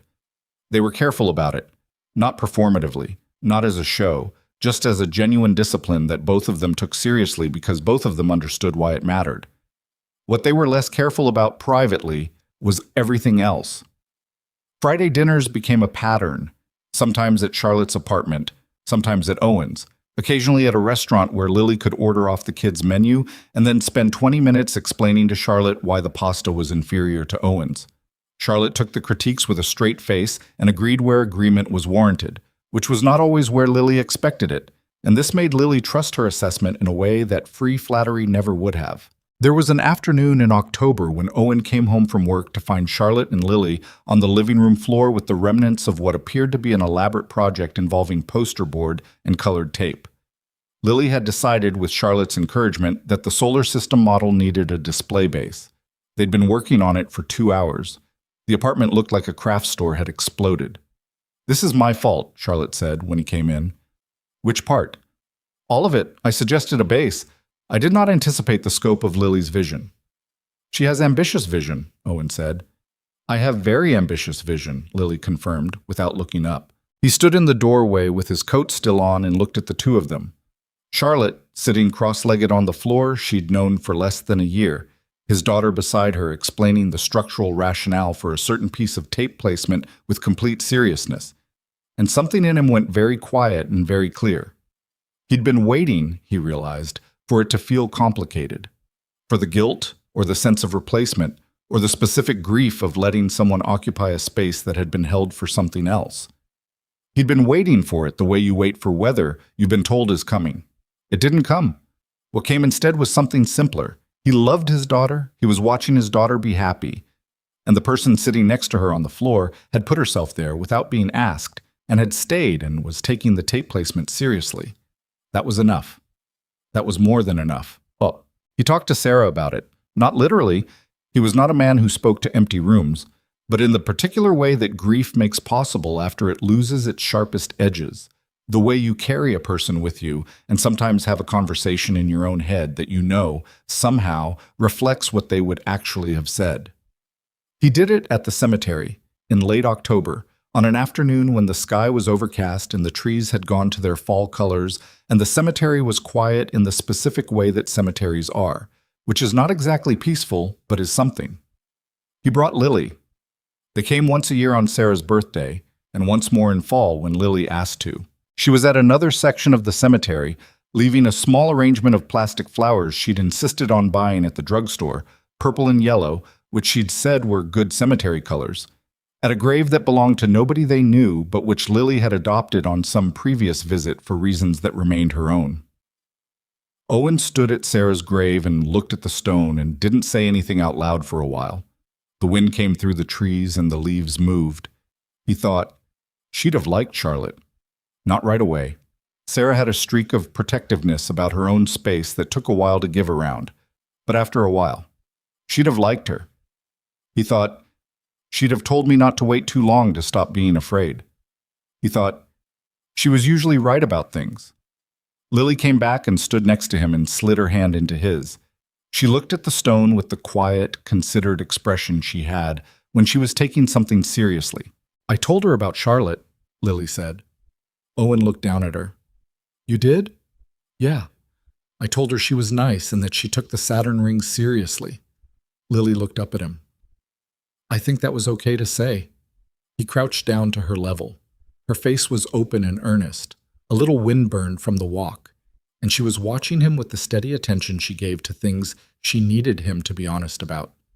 It was absolutely okay to say, he told her. Lily nodded slowly. I don't think it means I'm forgetting her. It doesn't. Good. She looked back at the stone. Because I'm not. I know, he said, and she knows that too. Lily was quiet for a moment. Then she said in a practical tone that was also entirely serious, I think she would say Charlotte is good at listening. Owen looked at his daughter. Yeah, he said. I think she would. The SEC preliminary findings came down in November, and they were everything the internal investigation had indicated. Richard Voss entered into a settlement negotiation. Nathan Park's cooperation was formally acknowledged in the summary documentation. Marcus Hale was named as a person of interest in the external coordination aspect, and his lawyers immediately issued a statement that everyone understood as the beginning of a longer process. Nobody was in a hurry to finish. The board voted in the first week of December. The full confidence renewal had been expected, but the margin hadn't. Unanimous, with a formal statement drafted by Arthur Lim that was more direct than Owen had anticipated board statements could be. It credited Charlotte's leadership in managing the investigation without disruption to company operations. It noted in language that was careful but clear that the company's stability through the preceding 3 months was a direct result of the integrity of the CEO's response to the crisis. Charlotte texted Owen when it came through. Unanimous. He was at his desk on the 23rd floor when the message arrived. He read it twice. Good, he wrote back. You earned it. Her reply came quickly. Frank tells me your acquisition review is the best analysis he's seen on a new file in 3 years. Owen looked at his screen for a second. Tell Frank to stop reading my texts, he sent back. Her response was 3 seconds of nothing and then a single laughing emoji, which was the only emoji he'd ever seen her send. He put the phone down and went back to the file. The promotion came on a Thursday in mid-December through a formal letter from Frank Osei that cited his performance on 4 acquisition reviews and the forensic work that had been retrospectively documented as part of his Halloran period. It was a real promotion, a different title, a different scope, a compensation change that was significant enough to matter. He read the letter twice at his desk and then sat quietly for a moment. He thought about Deborah Walsh and her request for simplified language. He thought about sitting in that cubicle for 6 years doing good work that nobody looked at. He thought about how that could have continued indefinitely, careful, invisible, adequate, and how a rainy Tuesday night had interrupted the trajectory in ways he could not have predicted. He called Mrs. Harmon on his lunch break. "I need to tell someone who doesn't have a vested interest," he said. "I'm listening," Mrs. Harmon said. He told her about the promotion. She was quiet for a moment and then said, "Owen, it's about time." "Thank you." "Don't thank me. Go celebrate." He picked up Lily from aftercare that evening and took her to the pizza place she chose on special occasions. Not the closest one, the one across town with the checkered tablecloths that she'd declared her favorite on her 5th birthday and had remained loyal to ever since. They sat in a booth, and Lily had lemonade and asked if she could get the pizza with the extra cheese, and he said yes. And she looked at him the way she did when something good was happening and she was figuring out the dimensions of it. "Is this a celebration dinner?" she asked. "It is. What are we celebrating?" "I got promoted today." Her face lit up. "At your job?" "At my job." "Does that mean more money?" "Lily, I'm just asking." "Yes," he said. "It means more money." She considered this. "Can we get the dessert pizza too?" "We can get the dessert pizza." She sat back against the booth with the satisfaction of someone whose world has arranged itself correctly. Then she said more quietly, "Are you happy, Daddy?" He looked at his daughter across the checkered tablecloth in the warm light of a pizza restaurant on a December Thursday, with the year laid out behind them and whatever was coming still ahead. "Yeah," he said, "I really am." She smiled at that. Not a big smile, just a small, certain one, and reached for her lemonade. Outside the window, the first snow of the season had started to come down, the soft, unhurried kind, settling on the street without demanding anything. Owen watched it for a moment while Lily talked about the dessert pizza options, her voice easy and bright, filling up the warm space between them. He let himself have it. The good of this moment, uncomplicated, whole. He let himself have it without qualifying it or bracing against it or cataloging all the ways it could still go wrong. Just this. The snow. His daughter's voice. The year finally turning. The snow that had started falling on that December Thursday didn't stop until the following morning, and by the time Owen drove Lily to school, the city had gone quiet under 6 inches of white, the way cities do in the first real snow of the season before the machinery of daily life catches up and turns it gray. Lily pressed her face to the car window the whole drive, narrating everything she saw. A dog in a red coat, a man trying to clear his windshield with what appeared to be a credit card, the particular beauty of the park they passed where the trees had gone completely white and still. She had always been like this in snow, transported by it, as though the world becoming briefly unrecognizable was a gift rather than an inconvenience. Owen drove and listened and thought about nothing specific, which was a thing he'd gotten better at in recent months. For a long time after Sarah died, stillness had been the enemy. The quiet was where the grief lived, and he'd learned to keep things moving, to fill space with task and routine and the productive noise of parenthood. He'd gotten so good at it that he hadn't noticed when it stopped being necessary, when the quiet had slowly become just quiet again. He noticed it now. The fact that he could sit in a car on a snowy morning and think about nothing specific and feel okay about it, more than okay. Something that was, without overstatement, close to peace. He dropped Lily off, watched her run toward the school doors with her backpack bouncing and her boots leaving prints in the snow, and then he sat in the idling car for a moment before pulling back into traffic. He thought about Charlotte. He'd been thinking about Charlotte in a particular way for the past several weeks. Not the complicated way, not the careful weighing of what it meant or what the risks were, or whether the timing was right. Just the simple, declarative way. The way you think about something you've already decided about, even if you haven't finished deciding it yet. The new year arrived without ceremony. Owen and Lily spent New Year's Eve at Mrs. Harmon's apartment, along with 3 of Mrs. Harmon's friends from her teaching years and a retired city planner named Douglas, who brought an excellent cheese plate and told Lily 3 jokes, 2 of which were genuinely funny. They watched the broadcast on the television and ate too much of everything, and Lily lasted until 11:45 before falling asleep on the couch with her head on Owen's knee.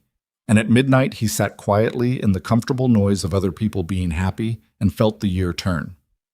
Charlotte was at a company event, a function she'd described, with the particular tone she reserved for obligations she attended but did not enjoy, as unavoidable. She texted him at 12:03. "Happy New Year. How's Lily?" He looked down at his sleeping daughter. "Out cold. She made it to 11:45, which is a personal record."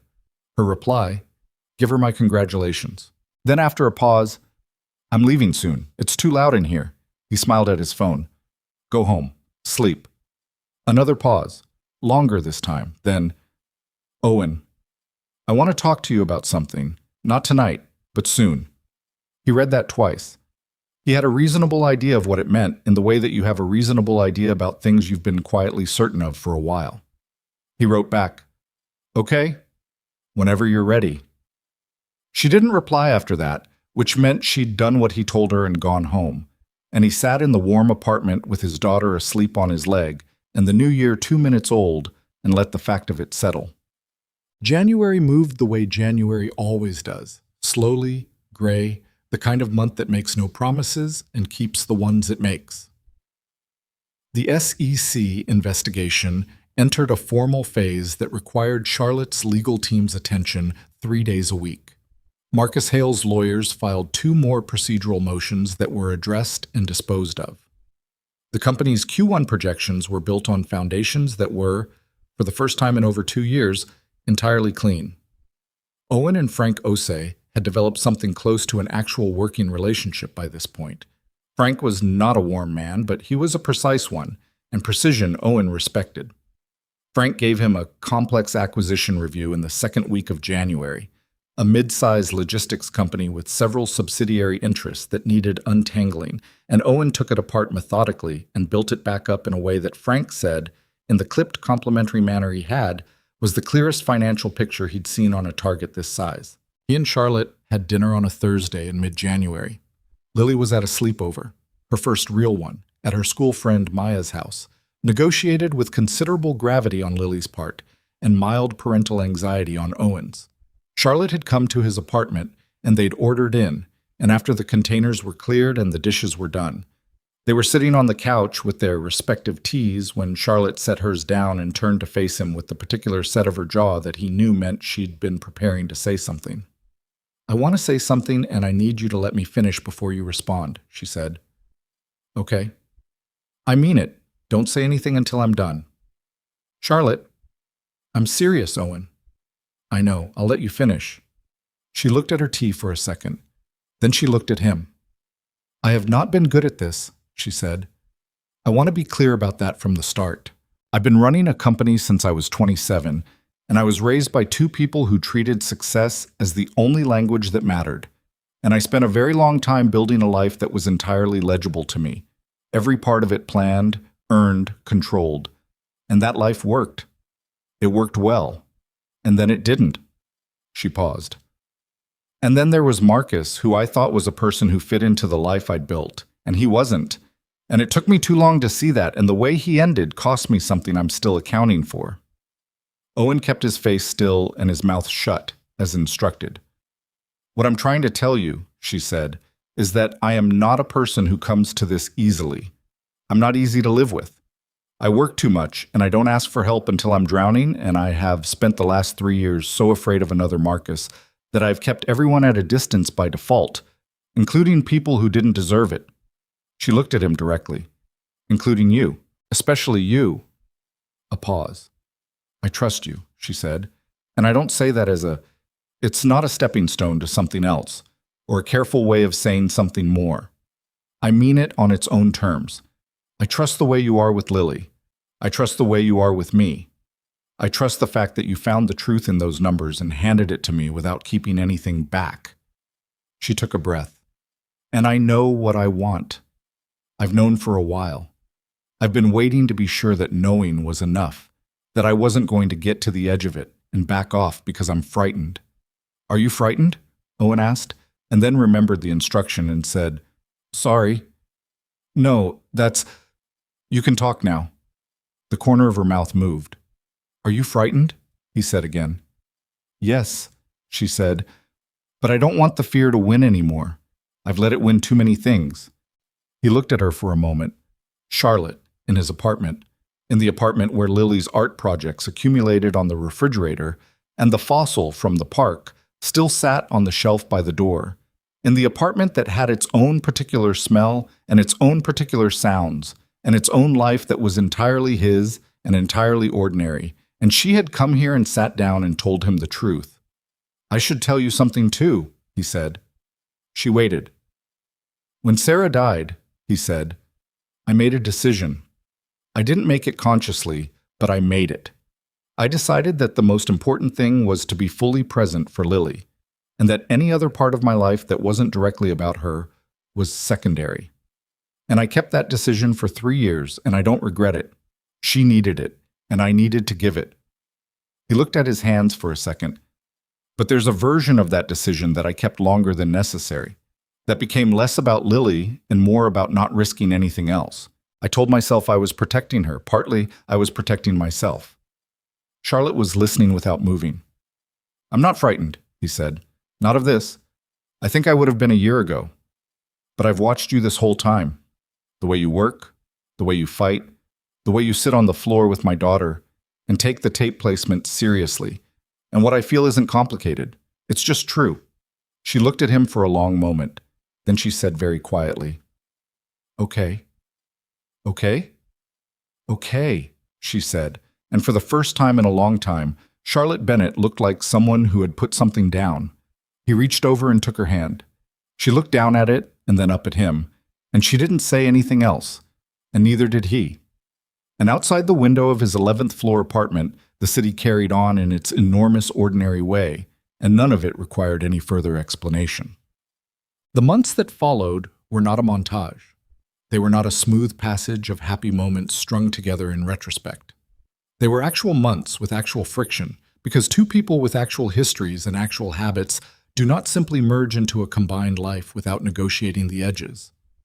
There were nights Charlotte stayed too late at the office and came to dinner distracted and didn't quite surface from whatever she was carrying until halfway through the meal, and Owen had to learn to sit with that rather than try to fix it. There were mornings Lily was difficult. The particular difficulty of a 7-year-old who is tired and has big feelings and doesn't have the vocabulary for them yet. And Charlotte didn't always know how to navigate it and sometimes stepped back in ways that felt to Lily like absence, and Owen had to hold both of them through those moments without taking sides. There was a week in February when Charlotte had a deposition for the SEC matter that went badly. Not catastrophically, but badly enough that she came over on the Friday night wound tight with an anger she wouldn't name, and Owen made dinner and Lily chatted and Charlotte was present but not quite there. And afterwards, when Lily was in bed, Charlotte sat at the kitchen table and said, I need a minute. Take it, Owen said. She sat there for a while. He cleaned up the kitchen, moved around her without making it a thing, and eventually she said, Their lawyer implied that the whole investigation was orchestrated, that I manufactured the crisis to remove a board challenge. Owen turned off the water. What did your lawyer say? That it's a standard tactic and they have nothing. She looked at her hands on the table. I know that. I know it's a standard tactic. I still want to... She stopped. What? I want it to be over, she said. I've been in fight mode for over a year. I want to just work. Run the company. Come here. Be normal. He sat down across from her. It's almost over. You don't know that? No, he agreed. But the evidence doesn't change. Whatever they try in that room, the evidence doesn't change. She was quiet for a moment. I know, Charlotte. I know, she said, again, softer. I'm just tired. I know you are. She looked at him, and some of the tightness around her eyes released. You do this thing, she said, where you just say the true thing without dressing it up. Is that bad? No, she said. It's the opposite of bad. It's just unusual. In my experience, most people dress things up because they're afraid of how the undressed version will land. I'm not afraid of how it lands with you. She held his gaze for a moment. No, she said. I know you're not. The deposition concluded 3 weeks later. The SEC matter wound toward its resolution in a way that was deliberate and unglamorous. The way these things actually resolve, not with a gavel and a dramatic declaration, but with filed documents and confirmed findings and formal notices of settlement. And then one afternoon, Charlotte's lead attorney called and said the matter was concluded, and Charlotte texted Owen 3 words. It's done. Finally.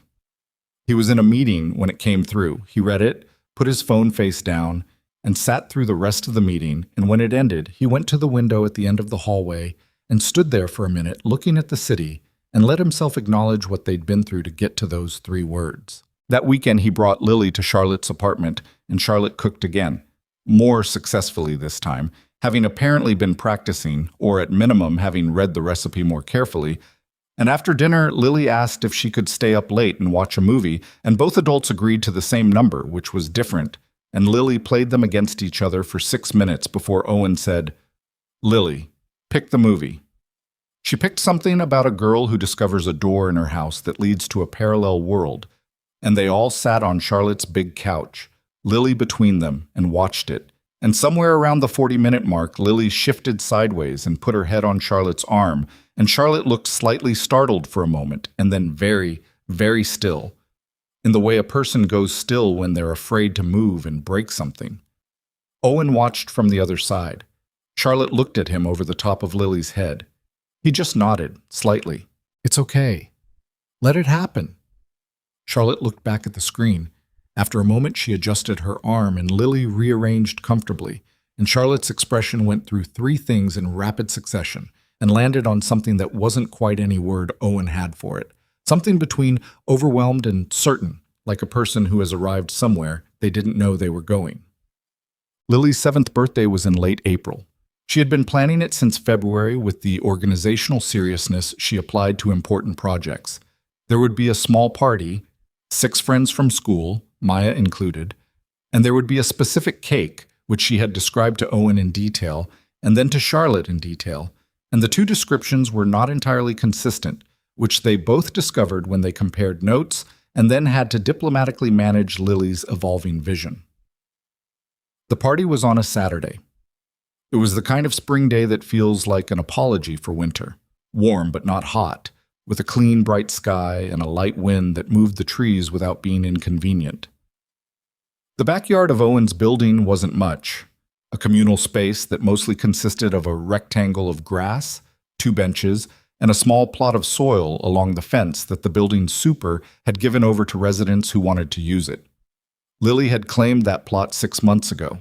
She'd been growing things in it since March, with advice from Mrs. Harmon and hands-on guidance from Charlotte, who had surprised Owen with a working knowledge of basic gardening that she'd attributed, when he asked, to a grandmother she'd spent summers with as a child. The garden had become Lily's project in the way that her projects always became complete commitments. She'd planted marigolds, some herbs she was uncertain of, a row of zinnias, and in the center, a rose bush. A small one, a variety called Constance, which Charlotte had found and brought over on a Saturday in March, and which Lily had planted herself with her hands in the dirt and complete attention on the work. The rosebush was for Sarah. It had been Lily's idea. She'd come to Owen with it one evening in February, explained it in the careful, slightly formal way she used when she'd been thinking about something for a while, and wanted to make sure she got it right. I want to plant something for Mom, she'd said. Something that keeps growing, because she keeps being real even though she's not here. Owen had sat with that for a moment. That's a good idea, Bug, he'd said. A really good idea. Charlotte had offered the rosebush and had not tried to make the gesture larger than it was. She'd come on the planting day, helped Lily with the hole in the soil and the careful positioning of the roots, and then stepped back and let it be Lily's thing. Now, on Lily's birthday, the rosebush had its first 3 blooms, pale pink, delicate, fully open in the April warmth. The party ran its course in the cheerful, chaotic way of children's parties. There was cake. The vision had stabilized into a white cake with yellow frosting and 7 candles, which Lily blew out in 2 attempts, and did not seem troubled by this. The friends ran through the backyard with the complete commitment to motion that 7-year-olds operate on, and the adults drank lemonade on the benches and watched. By 5 o'clock, the guests had gone home, and Mrs. Harmon had retreated upstairs, and the backyard was quiet. Lily was in the garden, examining the rosebush with the proprietary attention of someone checking on a thing they've grown. She crouched down and looked at the 3 blooms for a long moment, and then she said to nobody in particular, or to somebody in particular who wasn't visible, "Happy birthday to me, Mom. The rose is doing really well." Owen stood near the fence and watched his daughter and did not try to manage what he was feeling. Charlotte came to stand beside him. She'd been clearing plates. She'd insisted over his objection, because that was the kind of person she was, the one who did the task without making it a negotiation. She stood next to him now in the April late afternoon, and they watched Lily together. "She's going to be remarkable," Charlotte said quietly. "She already is." "I know. I mean, when she grows up." Charlotte paused. "She has this. She already knows who she is. At 7. Most people don't figure that out." "She gets it from Sarah," Owen said. Charlotte nodded. She understood this. She'd come to understand it over the months, the way Owen kept Sarah present without it being mournful, the way Lily talked about her mother as a continuous presence rather than an absence. She'd asked him about it once, how he'd managed that, and he'd said, "I didn't want her to grow up with a hole in the shape of her mother. I wanted her to grow up with her mother in her." Lily had moved to the marigolds and was inspecting each one with the same systematic attention. Owen looked at Charlotte beside him. She was watching Lily with an expression he knew well now, the one she got when she was feeling something she hadn't quite caught up with verbally. She was wearing a blue shirt he liked, one she'd left at the apartment once, and then started leaving more regularly in the way that things migrate when a person is gradually becoming part of a place. He'd been carrying something in his jacket pocket for 3 weeks. He'd thought about the right moment. He'd thought about it with the same care he brought to anything that mattered. Not compulsively, not anxiously, just clearly. He'd thought about what the moment should feel like and what it shouldn't, and he'd arrived at a simple answer. It shouldn't feel like a performance. It should feel like the truth. This was the truth. The backyard in late afternoon, his daughter talking to a rose bush, the woman beside him who had arrived in his life soaking wet in an alley and had stayed. "Charlotte," he said. She turned to look at him. He reached into his jacket pocket and took out a small box and held it in front of him, open. The ring inside was simple, a narrow gold band with a single stone, nothing elaborate, the kind of thing that would look right on the hand of someone who wore it every day rather than around it. Charlotte looked at the box, then at him. Her face went through something. Surprise, first, genuine surprise, even though she'd known. He suspected she'd known. And then the surprise gave way to something more complicated and more real. "I'm not asking because of everything we went through," he said. "And I'm not asking because Lily loves you, even though she does. I'm asking because I love you, and because I want to build something with you, and because the last year showed me that you don't run from hard things, and I don't either. And 2 people who don't run can probably make something that lasts." He paused. "I'm also asking because Lily asked me in February if you were going to be her family, and I told her I was working on it." Charlotte made a sound that was almost a laugh and almost something else. "She asked you in February?" Charlotte said. "She did." "What did she say exactly?" "She said, 'Is Charlotte going to be our family?' And I said I was working on it, and she said, 'Okay, tell me when you figure it out,' and then she went back to her book." Charlotte pressed her hand over her mouth for a second.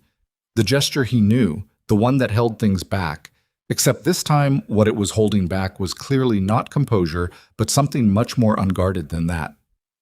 "Owen," she said. "Yeah. I'm not easy." "I know.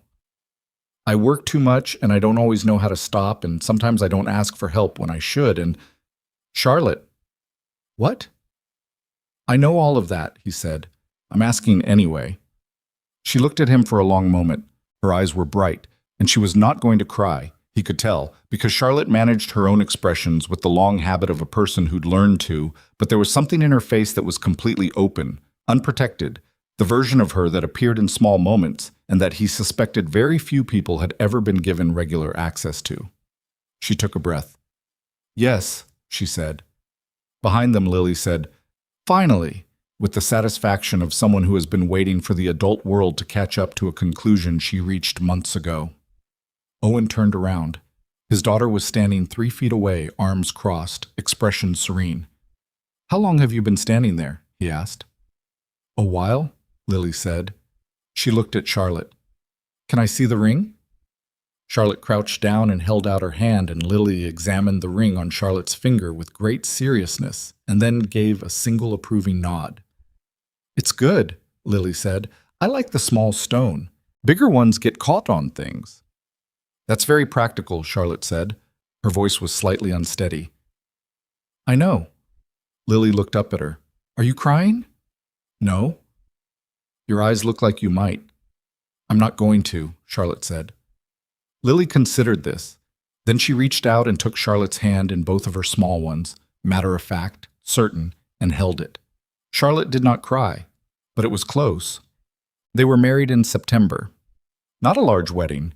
Neither of them wanted large, and when they'd sat down to discuss it, they'd arrived at the same number from different directions, which Owen took as a sign that they'd been paying attention to each other. 60 people.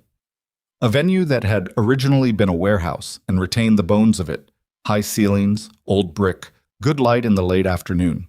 Mrs. Harmon sat in the front row in a dress she'd bought specifically for the occasion and which she told everyone about at length.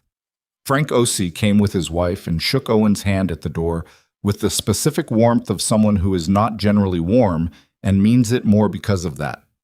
Arthur Lim came, the board chair who had presided over one of the worst nights Charlotte had professionally experienced and had handled it with as much integrity as institutional structure allowed, came with his wife and shook Charlotte's hand and said something to her quietly that Owen didn't hear, but that made Charlotte stand slightly straighter.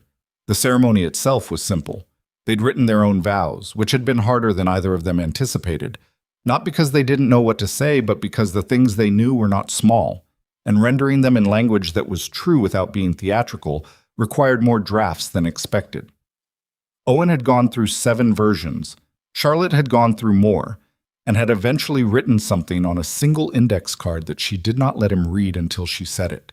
She went first. She stood in front of him and held the index card and looked at it for a second, and then looked up at him and said, without reading, "I spent a long time believing that the people who were the best at things were the ones who needed the least, that asking was weakness and needing was exposure, and letting someone see the actual inside of your life was a liability." She paused.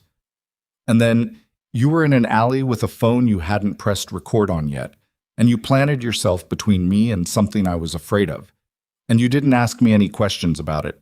And I thought, that's a person who understands that some things don't require an explanation. They just require someone to show up." Another pause. "You have shown up, Owen. Every time and in every version. For Lily, for me, for all of it. I love you for the specific person you are, not for the person it would be convenient for you to be. And I intend to show up for you the same way, for as long as I am able, with everything I have." Owen stood there and listened to every word and did not look away. Then it was his turn. He'd been afraid his voice would fail him at this point. It didn't. "Sarah used to say that the best thing about loving someone was that it made you bigger," he said. "That when you love a person well, you become more of yourself, not less. I think she was right about that. I think Lily proves it every day." He looked at Charlotte. "I spent 3 years being the right size for what Lily needed, and I don't regret any of it. But somewhere in the last year, I stopped shrinking myself back down after she was asleep. I let myself be the full version again." He paused. "That's what you did. Not by filling any space that belonged to someone else, but by making the space that belonged to you, just by being here, by being exactly who you are." He stopped. "I love you. I love the way you argue with my numbers, and the way you take Lily's opinions seriously, and the way you came back to that alley and didn't run, and I want to spend the rest of my life showing you that being known doesn't have to cost you anything." Lily, sitting in the front row between Mrs. Harmon and Maya's mother, was crying. Owen had not expected that. He almost lost his composure watching his daughter cry with the complete unself-conscious freedom of a child who does not yet know that crying in public is something people manage. The officiant pronounced them married. Owen kissed his wife. Behind them, 60 people responded in the way that people respond to these moments when they are true, not politely, not obligingly, but with the full warmth of people who have witnessed something real. The life that came after was not uncomplicated. This is worth saying because the tendency, in stories, in memory, in the way we tell things to each other, is to end at the wedding and let the afterward be implied, as though the vows are the finish line rather than the starting point. Charlotte did not stop working too much. She was better about it. She'd made actual structural changes, delegated in ways she'd been resistant to before, started keeping the weekends more deliberately. But the company was real, and the work was real, and there were nights she was still at her desk at 9 o'clock, and Owen texted her a single word: eat. And she would send back a photo of whatever was at the office, and he would respond with a judgment about it, and she would send a laughing emoji, the only one she used, and then she would come home. Owen was not without his own edges. He was private by nature in ways that occasionally read as closed off, and Charlotte had to learn to ask directly for the things she needed rather than waiting for him to notice. And he had to learn to notice faster. There were weeks when the integration of two full adult lives with a child in the center created friction that neither of them had a template for, and they worked through it the same way they'd worked through everything else. With honesty, without scorekeeping, with the ongoing decision to treat each other as people who were trying. Lily grew. She turned 8 and then 9, and each year she became more herself, more confident in her opinions, more articulate about her inner life, more capable of the full range of experience that childhood eventually expands into.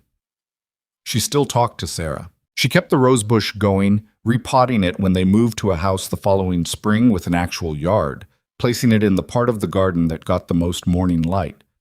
She showed Charlotte how to prune it properly, having learned from Mrs. Harmon, and Charlotte learned without treating it as anything other than what it was: a practice, a continuity, a way that love keeps its shape across time. Charlotte ran the company. She ran it well, and the people who watched her in the years following the crisis found a different quality in her leadership than they'd seen before. Not softer, not less demanding, but more human. She asked questions she would have once considered beneath her position. She credited people by name in rooms where it cost her nothing to do so. She brought Owen into decisions not because she needed his financial analysis, but because she valued his judgment, and she said so plainly in meetings where saying so was professional, and in kitchens where saying so was personal. Owen's work continued to expand in ways that matched what he was capable of. Frank Osei retired in the spring, and Owen was asked to consider the director role. And he considered it carefully and talked it through with Charlotte at the kitchen table the way they talked through things that mattered, and he accepted it. He did not think about the cubicle often. When he did, it was without bitterness, more as a reference point, the way you remember a version of yourself that was doing its best with what it had, and find you can look at it without judgment. Tiens, there is something that becomes clear to people who have lost something and then found the courage to want again. It is not that the second life erases the first, or that joy after grief is a betrayal, or that moving forward means leaving behind. It is something simpler and more durable than any of those things, that love is not a fixed supply, that the love you carry for the people you've lost does not diminish the love you build with the people you're still building. Owen understood this. He'd understood it before he had the language for it, in that moment in the backyard watching Lily hold Charlotte's hand. And he understood it again on an ordinary Tuesday evening in March, 2 years after the wedding, when he came home to find Lily at the kitchen table doing homework and Charlotte in the living room with her laptop, and the specific quality of concentration that meant she was deep in something and might not surface for another 20 minutes. He stood in the doorway for a moment, just long enough to have it. The apartment full and warm, his daughter's pencil moving across the page. His wife's voice low as she spoke to someone on her headphones. The ordinary, fully alive mess of it. "Daddy, what's 9 times 7? Lily said, without looking up. 63. That's what I put. She wrote it down. Charlotte says it's good to double check. Charlotte's right. Charlotte looked up from across the room. She'd heard. She raised her eyebrows at him, so, The specific expression she had for moments like this, the ones she still found slightly surprising in the way that good things can remain slightly surprising even after they've become regular, which is maybe the best way to have them. He held her gaze for a second. Then he put down his bag and went to see what needed doing for dinner. The families that last are not the ones assembled from the best available materials, or the ones that follow the cleanest arc from meeting to ending. They are the ones made by people who kept choosing. Not once, not at the altar, or the garden, or the backyard on a birthday afternoon, but daily, in the small decisions, in the patience, and the honesty, and the showing up. They are built in the moments nobody photographs. They are built in the 9 times 7, and the late text that says eat, and the rose bush that gets moved to the new house, and the conversations in kitchens that go longer than planned because the person across the table is still worth listening to. They are built by people who are not perfect, and who know it, and who choose to love each other anyway, not because love erases the imperfection, but because it holds it without flinching, and that is the only version of it worth having. Owen Carter had been an overlooked analyst in a cubicle who loved his daughter and did his job well, and kept a business card on a shelf by the door for 2 weeks before he understood why he hadn't thrown it away. Charlotte Bennett had been a woman running a company and running from the wreckage of her trust in the wrong person, and she had found, in an alley in the rain, that the first step back toward trust looks a lot like an ordinary man planting his feet and holding up a phone. Lily Carter, who would be Lily Carter Bennett on her school records by the time she turned 9, her idea, proposed with characteristic directness at breakfast one morning, which Charlotte had accepted with a composure that lasted until she was in the car and Owen had seen her shoulders shake. Lily knew what she'd known from the first morning she found a woman in borrowed sweatpants on their couch. Some things are simple. You take the right people seriously, and you hold on, and you let the love be as large as it actually is. She'd been doing that from the beginning. The rest of them just had to catch up.